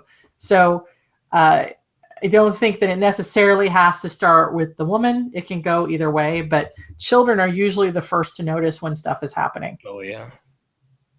And please don't take that as a slander against men. I don't mean that. No. Just some of the research, you know, shows I've seen, or even in my own house, how it happened. And I totally agree. After Jason, your story was terrifying. I wanted to ask you, Debbie, you'd mentioned again you really felt that this possibly was a fallen angel that we're dealing with. And you said that they bring thousands with them. Mm-hmm. Again, what you suggested before, is that how we stop that? Because it almost seems like there's a portal. Katrina, a medium last week, was able to mention she keeps almost picking up at something of an alien. But there is more than one. I just talked about the one that's in here, and there's different ones at all times, but there are 4 main characters that are creating the main havoc here. Each as bad as the other, but the one that I've talked about is the worst. What you need to do is you need to, like I say, still put your hands on the room, do the thing. If you don't have 4 people, do it with 2. If you don't have 2 people, do it with just you. You know, if you, because you can do it by yourself, but if you have 2 people, each of you put a hand on 2 different walls, stand in the corner and cover all 4 walls, since it is so, it's so bad there, you know. So, but seriously, if it's just you, you can do it with just you. Just make sure you cover every room, garage, cars, etc., etc. And stop the that are coming through, though. Are they following the fallen angels? What I'm asking, I guess. Or how do we know where the portal is? Because I think there's more than one here. There's not a portal. Okay. Their fallen angels go where they want to go when they want to go. And when they go, they take things with them. So if one has decided to harass your family, you know, for, you know, at different times, it will only show up very rarely. But the things that it is sicked on you will show up all the time. It's not that there's a portal in your house. It's that they're coming and going as they will, just like they would with anybody else's house, but you haven't done what you need to do to keep pushing them back out. The last thing I wanted to ask you when you were talking about familial curses, and I forgot to mention this to you, Del, my husband, and I are actually the 2nd generation of family members that are together. We have the same aunt and uncle through marriage. And there's been some talk over the, you know, off and on, possibly, I know you mentioned a familial demon or a familial curse. I do, when I look back, realize that the majority of how bad it's gotten has been while Del and I have been together. Mm-hmm. So could we have sort of got a double whammy, I guess I'm asking? Absolutely. That's absolutely possible, especially if you do have family ties. That's kind of like doubling down. Blood, but family. It was something you mentioned. It was something you mentioned before the show when we were talking, is that these demons can play matchmaker. Yes, absolutely. I sometimes, if you have very strong personal or family demons, sometimes they will actually attract to somebody who has family or personal demons who would be, who would basically make the worst possible marriage for you. You know, so that the two personalities end up clashing, the demons end up clashing, and just making it a hell on earth for everybody who's involved in it. And so that can happen. And I ask my friends sometimes, like, you know, be careful when you have, you know, when you're dating, when you're getting serious about someone, make sure that you're the one making the decision about who you want to spend your life with, and not some outside influence, or not a personal demon that's attracted to something dark in them. That's not to say they shouldn't be together either. It's just that it's been kind of, their pathways have been put together by this in a way. And sometimes it's like, you know, you'll hear people saying, well, I'm drawn to the bad boy. You're not drawn to the bad boy. You know, your demons are drawn to the bad boy because it's going to feed your demons and make life less hell for you down the road. If you're drawn to people and personality types that are not good for you, then that's not you making the choices. And so I tell people to be careful of things like that. The one thing I will say to you, both of you, that kind of freaks me out is, I was mentioning this to Todd, or I think Rob, in the chat room, there's times throughout our life that we've been together that we don't remember. Even as far back when I was in my 20s and living with my girlfriend, I had a Halloween party. Never noticed it before, because I do know all his family and his aunts and uncles. His mom's a nurse as well as I am. We went to college together. My kid was going through my photo album, my oldest, about 6 years ago, and he asked me to go through the pictures with him and explain the story, and I just about died. Brother and his cousin at my Halloween party, and he was there. And I knew him. So that just goes, that certainly makes me think about a few things both of you have said, for sure. Well, and sometimes too, I mean, things happened 20 years ago. You don't always remember who was at different places and things like that. It can also just be functions of memory. My husband is always shocked at how many things I don't remember that happened last week.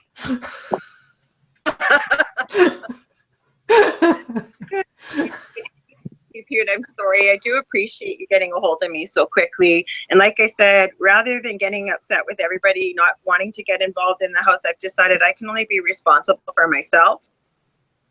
And I did take some of your suggestions, many of Jason's. Dell almost died after I talked to you. I mentioned that a couple shows ago. But anyways, I don't want to hold you up on the phone in case somebody else has a little bit of time to call in. So thank you very much for taking my call. You have a good night. You too.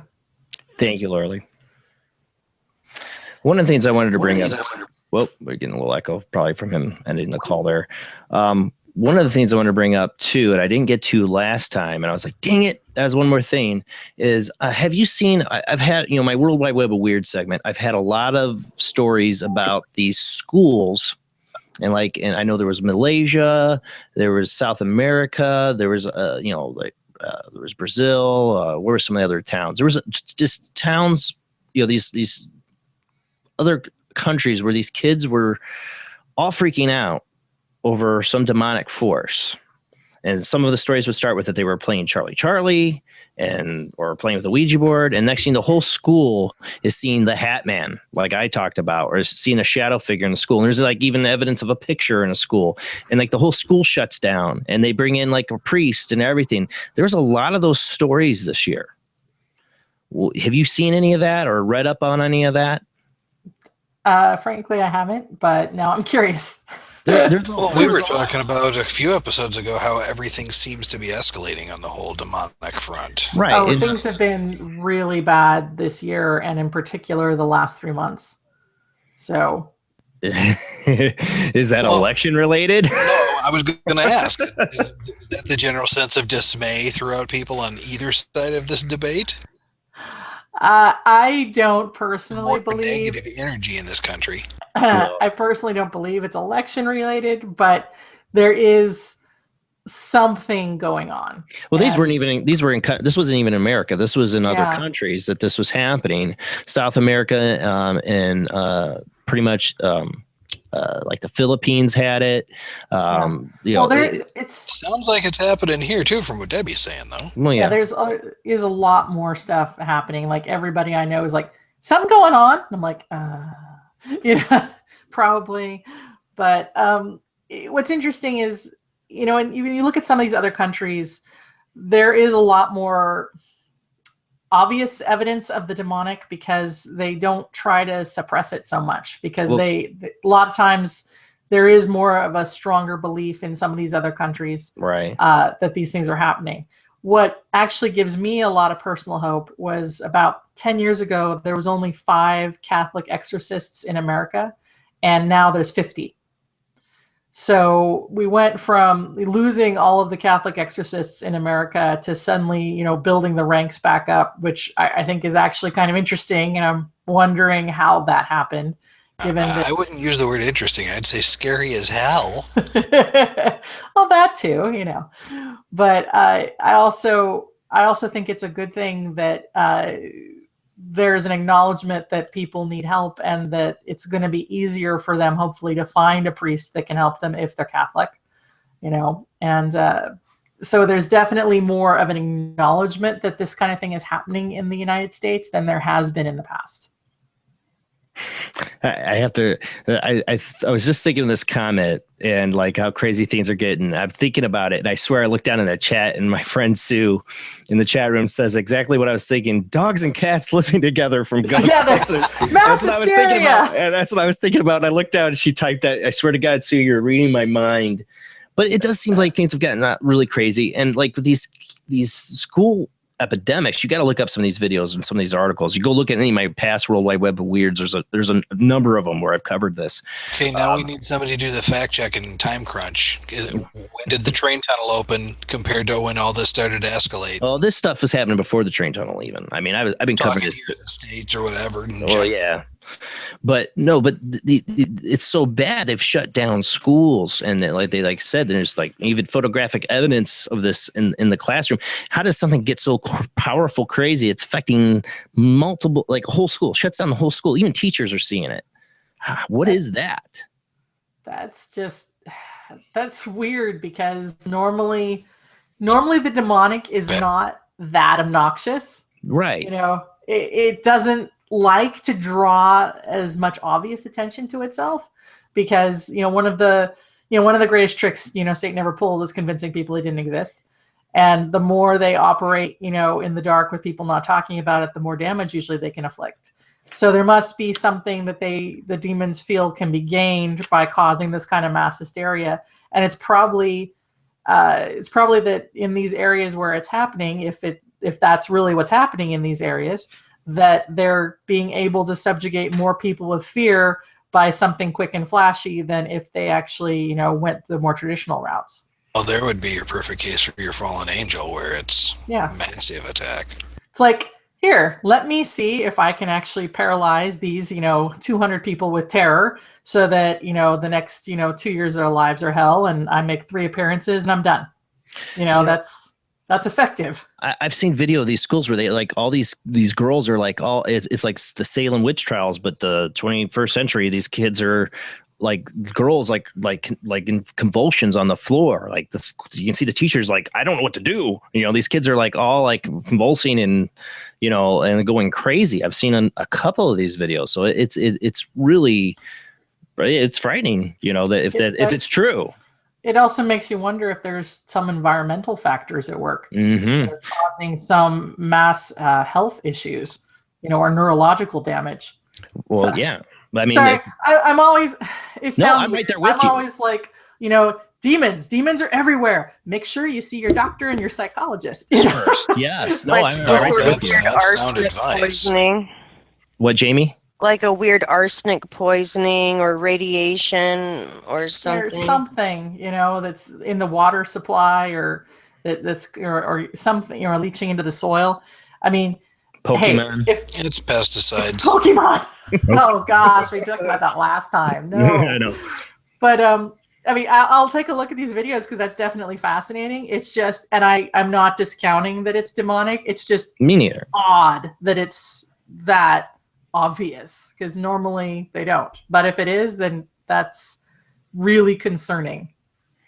You know, the other thing, you know, you wonder if these kids are just like, hey, I saw this video of this one school where they all got out of school and they're like, hey, let's all start freaking out, you know, so we can get out of school and shut everything down and drive our teachers nuts. I don't know. I didn't think that. And of course, the horror of that is there's probably one kid at that school who's actually seen stuff who really feels like they can't come forward. Well, that's that's a horrible thought. You know, the thing is, Jason, a lot of those South American, Central American countries are more prominent in Catholicism, where it's more of an accepted, this is a real thing. Yes, so absolutely. You know, it wouldn't be outside of the realm of possibility of that combination of, hey, we're going to get out of school, and all it takes is that one influence to push those kids right out that door. Yeah. And, you know, I've seen the article where they said it was South America that the Catholic Church was looking for more exorcists. You know, I read that. They're always looking for more exorcists there, I think. I mean, it's so much more it's so much more out in the open there, just in general, than it is in the United States. But and every year they actually the Catholic Church holds an international conference for its exorcists. Really? And I'm trying to petition to go, which is going to be a little hard because they only allow, Catholic priests. Right. And I'm not Catholic. I'm not a priest. I'm not even a man. So I don't think they're going to let me in the door. But, this is 2016. You can be a man if you want to. No, thank you. Yeah. You can identify to be whoever you want. I'm happy being a girl. So, and and Sue, and making another good point is this mass hysteria from constant amounts of media and people of live TVs blaring news programs 24/7 about this, or is it the media? Is it the movies? I mean, I've seen a rise in the movies going back getting an interest in the demonic again. Exorcist TV shows on now. Yep, the Exorcist TV show. My gosh, that TV show is so awesome. I haven't watched it yet. I gotta watch it. It is really good because the creators have really thought this through, and they're from a plot story arc point of view. I'm like, my husband hates horror films. He hates them. He hates anything touching on them. He is as glued to the television as I am. I mean, it's like our favorite new show of the season. I gotta watch it. I got too many shows, but man, I gotta see it. And it's probably not going to get renewed because the ratings aren't doing great. Because people are like, well, it's just like the original. I'm like, no, it's not just like the original. You don't see what they're doing, and it's brilliant. So I normally hate watching stuff about the demonic because I like to be entertained when I'm being entertained. Yeah, I don't like to. I don't watch dramas because who needs to be depressed? Real life is for that. Me too. You know. And so I'm into comedy, sci-fi, fantasy. You know, me too. Things like that. And but then I'm like, I'm like, you know what? People are going to ask me about the freaking Exorcist TV show. So I'll watch the pilot. And I was just like, holy crap. They're going for something pretty brilliant here. And I want to see how it plays out. So it'd be interesting. Besides the Exorcist TV show, what do you think movie wise has maybe gotten it mostly right? The one that gets me is The Exorcism of Emily Rose. Okay. I literally sat sobbing at the end of that movie, and I was with my friend, and she's like, "Are you okay?" And I said, "I'm not okay because there are so many people in this world, particularly, young people in college, because it happens to a lot of them the first time in college, who don't know what's happening to them and are living in terror, not knowing how to help themselves. And I have this burden to make sure that nobody has to go through the I don't know what's happening to me or what I can do problem, So it was a lot of the things that happened to her, especially in the first half of the film, where she would see things or things attacked her at night, and a lot of that felt very real and like things that either happened to me or people I knew. Yeah, and that one scares me because I've heard the real audio, and then they use the real audio in the movie. But the exorcism, I don't know, but I've heard the real audio, and the one time I've never been scratched on an investigation, but I was researching for my first show I was going to do on here called about the demonic, and I was going to play the Emily Rose audio, and I did. But before I did, I was sitting in my car listening to the audio, and something scratched me on the back while I was listening to it. It was that cat scratch, puppy red. I didn't. It's just like it's gonna die. Yeah, it freaked me out. It freaked me out. Yeah, I was even terrified to play it on the show after that. So I'm like, really, seriously, that just happened? I mean. Is that my imagination? But it did. I swear to God, it did. Well, you're sitting in your car. What could have scratched you? Wasn't Nothing. A cat. Nothing. It was so weird. All I did was listen to YouTube audio. Dare if you want, people, go out there and go find the Emily Rose original exorcism audio. If you dare to do it, but I won't listen to it again. That's the last time I played on the show too. I was terrified to play it on the show because I was like, something scratched me on the back. It was so weird. It wasn't like 3 scratches like you see or anything. It was just one scratch. But I'm just like, usually one.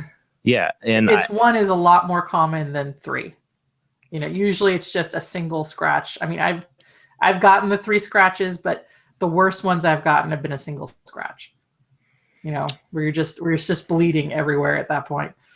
I wasn't like bleeding, it was all right, but it was like a cat just scratched me on the back, drew just teeny bit of blood, and I didn't like scratch myself or anything. I wasn't itchy or anything. It just suddenly happened. I'm like, what the hell is that? I had to go back into work and act like everything was just normal, Well, that's always fun, right? Mm-hmm. Like, I'm fine. Yeah, people don't know I do most of my research for the shows in between my breaks at work half the time on my phone. And that was one of those times that kind of put me a little, weird that day. So is my question, am I in danger listening to an audio of an exorcism? You're in danger doing anything. So, I mean. Oh, that's a great answer. I love it. Does it make you feel better? Oh, no, not at all. It can happen to you if you're listening to it. It can happen to you if you're not listening to it.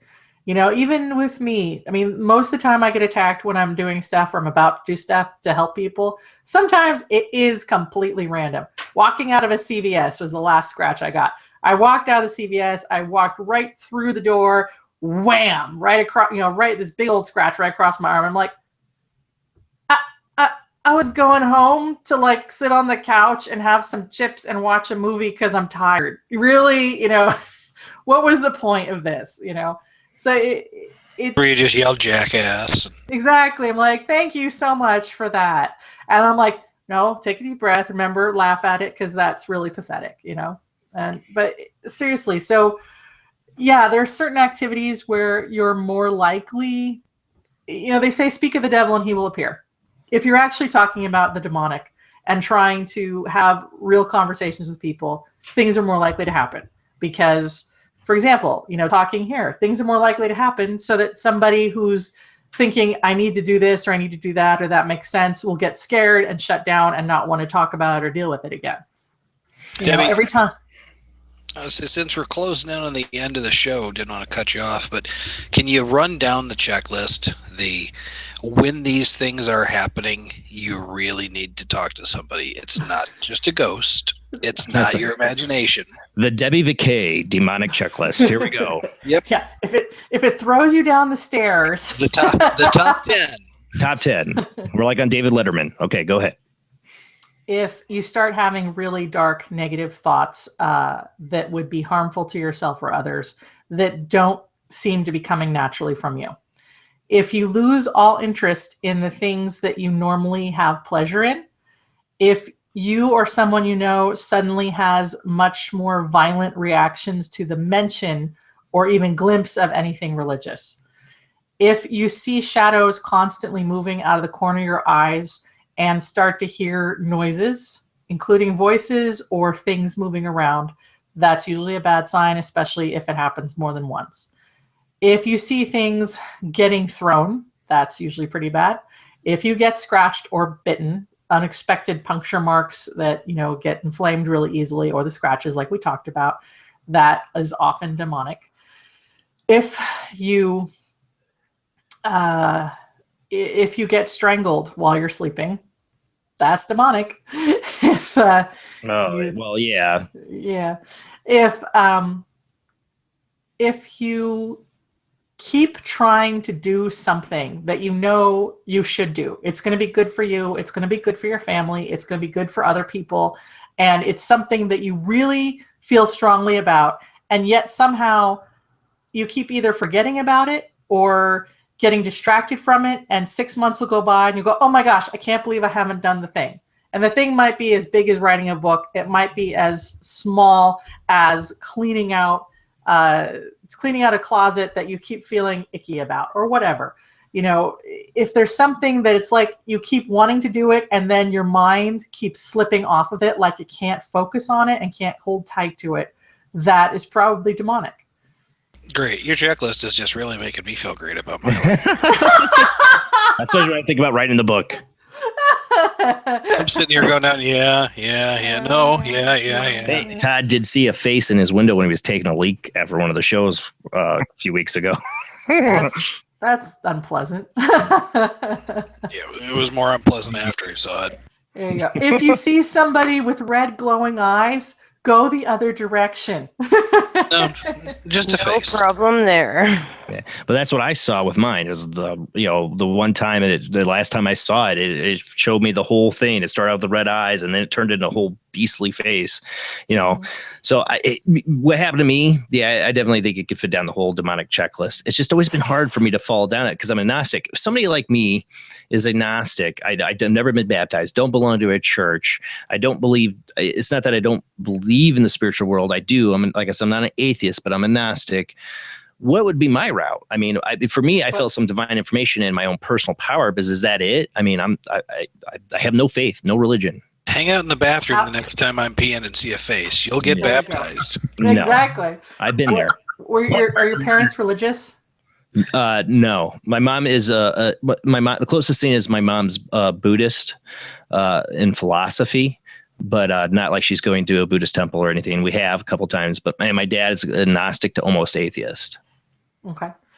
the thing is, most people, I mean, it's very hard to find somebody who has not been touched by at least one of the religions growing up at some point in their life.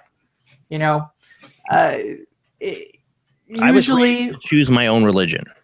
That's pretty impressive and also pretty rare. But usually there'll be bleed over from a parent or a grandparent or something like that will affect you in some way. For someone like you, if it worked, saying "get away from me" and it went away, then great. That's what you need to be doing. And you kind of, at that point, you learn a little bit from trial and error, and you have to say, what do I believe it's capable of doing or not doing, and how do I respond accordingly? One of the worst demons I ever tangled with, one of my worst experiences was with a Buddhist demon. I remember you telling me. Everything I do normally just made it worse, and I finally stopped. I'm like, okay, everything that I do, let us do the opposite. And that was the hardest 3 hours of my life, because I had to sit there and literally empty myself of all of my anger and my aggression and everything else that I use when I'm fighting. And I had to literally let it all go, which is not easy for me because I have a lot of anger and aggression. You had to fight it the Zen way because it was a Buddhist monk, or Buddhist demon. What I mean, I did. So you basically, your approach, we're getting down to the last 5 minutes here, is whatever your faith is, your roots is what you need to use to fight it. Exactly, because Wiccan, the kinds or Buddhist or Christian or Islamic. That's why you always hear me ask people right off the bat, what is your religious background? And if you have multiple religious backgrounds, the great thing is you can be attacked by multiple different kinds of demons. Oh, that sounds awesome. So for Isn't me, that great? Honestly, in my family, there really isn't a lot of religious background. I mean, my grandparents kind of went to church for a little while, and they were just like, screw this, we can't afford to pay you, because they had the little dish to go around, and my family is just not like, there's people in my family that are, but the people that were really close to me, like my grandparents, my mom, my dad, my aunt, none of them were really strongly religious or go to church or anything like that. And like I said, I was raised in a household of, what do you think? We would debate stuff, talk about stuff, have ideas. We, in this household, we talk about our church is the Church of Ancient Aliens, because we watch Ancient Aliens so much in my household now. But one of the books I got from my mom when I was a kid was Chariots of the Gods. I found that book in her collection and sucked it up like a sponge. I mean, we just lived in a very sci-fi. We just talked about Star Trek. We watched Star Trek every week. We were just geeks, and no religion really in that. Like, it's just open minds, and we weren't total atheists either. Really, we respected religion, but it's just like in that kind of thing where you don't have roots. I just wonder how I fall in line with that. Like what attacked me or found me, and somewhere in my family, what I think saved me was something religious. That if it was a great grandfather, whatever, I'm sure the one I don't think he was very religious. I don't know. To me, it's something I think about all the time. Well, that's the thing too, is you don't always know a religious person by how they act. Some of the most deeply religious people I've ever met, you would not necessarily know. Amen. Yeah. I feel I'm a very spiritual person. I always felt I have, but I'm just one of those people that just can't time. I like actually read about a lot of different religions. I love learning more about other people's religion. We had a Mormon on a few weeks ago, and I was just totally enthralled. I don't know if the audience was, but I was totally enthralled talking about religion and about the Mormon religion and learning something new about it and hearing it from somebody who is in that religion. It all interests me. I will never be an atheist. I believe in the afterlife. I believe in all those things, but the idea that there's just different demons with different religions, it sends my imagination off in a lot of different directions. Debbie, have you ever bumped into a Scientology demon? That's a great question. Not that I am aware of, and that would be nasty. Have fun sorting that out. Yeah. That's a mind screw right there. Yeah. What's that little? All right, I get royalties on the book when you write about that. Well, thank you so much, Debbie, for coming on the show tonight and coming back so soon after. And like I said, this is this topic I could keep talking about because there's just so many ideas I have about what it could be, being the way I am, agnostic, not having a faith background, but it's something that interests me, that there's these dark forces. My own experience opened my eyes that this is real. People are really going through this. Do I know what it is? No. I can never really just settle on that. Are they beings from another dimension? Are they alien? I mean, some of the people that are experiencing, but this is a whole other topic we can get into next time, are people experiencing abductions? Is it really something demonic? I've heard that put up there. There's something going on in this world. There's definitely something going on in this world that's beyond our explanation when it comes to this. Yeah, and next time you actually have a demonic experience, if it lasts more than 2 seconds, let me know, because no, next time, no, I don't need that. Oh, really? I don't need that. But find something wood and knock on it. All right. Well, next week we're gonna have on Jackie. I'm gonna totally butcher your name. Sorry, Jackie. I'm horrible at this, but Jackie Barrett. I would get it right, but she's been on a number of TV shows. I mean, the first time I ever saw her, she was on a psychic competition show, and she blew me away. She completely blew me away. She nailed it, and I don't think she won. For some reason they picked somebody else, even though I thought, wow, what she said, she totally nailed it. She's interviewed Ronnie Defoe from the Amityville horror case, the guy who shot his whole family. She has a book about that, The Devil I Know. I believe that's what that book's about. She's a just incredibly interesting woman. I've heard her on other shows. I've heard her give readings. I've seen her in action on TV. She just seems really incredible. I've been really looking forward to this. So we'll get her on. We'll have open lines for that night for people to call in to talk to Jackie. It's going to be really interesting. So I can't wait to do that. Thank you, Debbie. Thank you to my Paranormal Soup team tonight. Thank you, Cheryl, for calling in, and Laura Lee for calling in, and Zach for calling in. And we'll get you back on again, Debbie. Okay, sounds good. All right, guys. That show will be the same Time Bat channel next week, 10 p.m. to midnight Central Time, of course. And come in, check it out. We're going to have a lot of interesting things to talk about. And if you have questions for Jackie, if you're a fan of Jackie, I know I've had some people ask me if I was going to get her on the show. That's why I worked at it. Call on the show. It's your time to talk to her. Get a chance to talk to Jackie Barrett. I've totally butchered your name. I'm sure I am. All right, guys. Have a great night. I'll see you next Sunday, 10 p.m. to midnight. Same bad time, same bad channel. Have a great night. Good night, everyone. And that phrase, all my thoughts of place. Am I still awake? When you get the time, leave your soul behind. All the signs of life, have I too gone blind?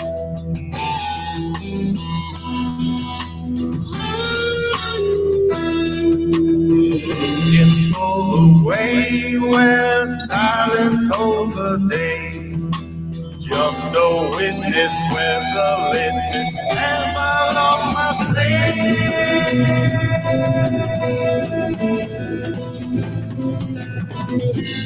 I have just one request. I'd like to get the rest.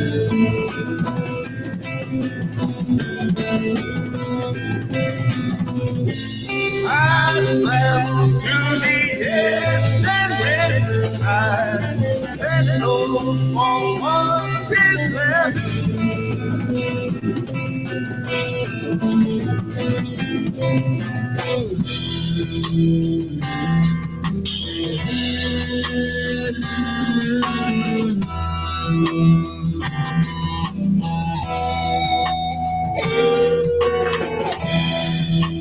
Just when time stood still, my passion lost their will.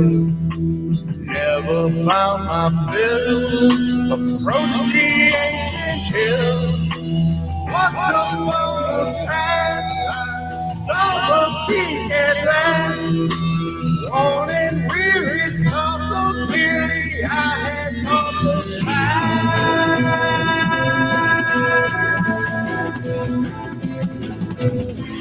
I have just one request.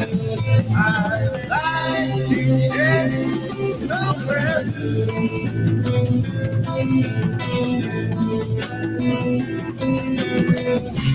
I travel to the edge and miss. I settle for what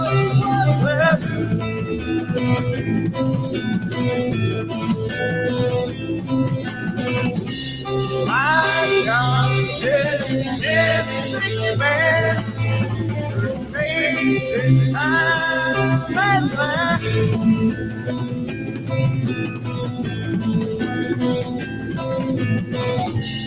I see my soul because I found my last regret.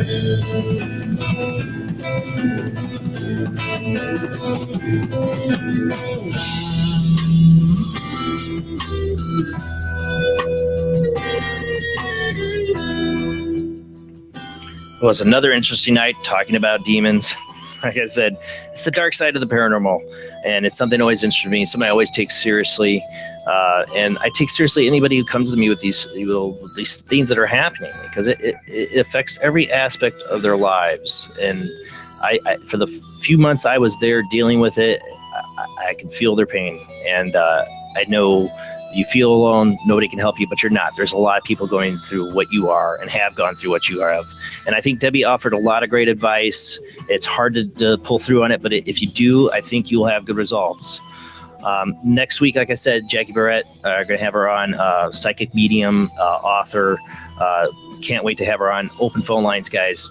Skype, call in, ask her your questions. It'd be a great time to have another medium on. I think one that I've seen nail stuff really good. All right, guys. See you next week. Have a great week.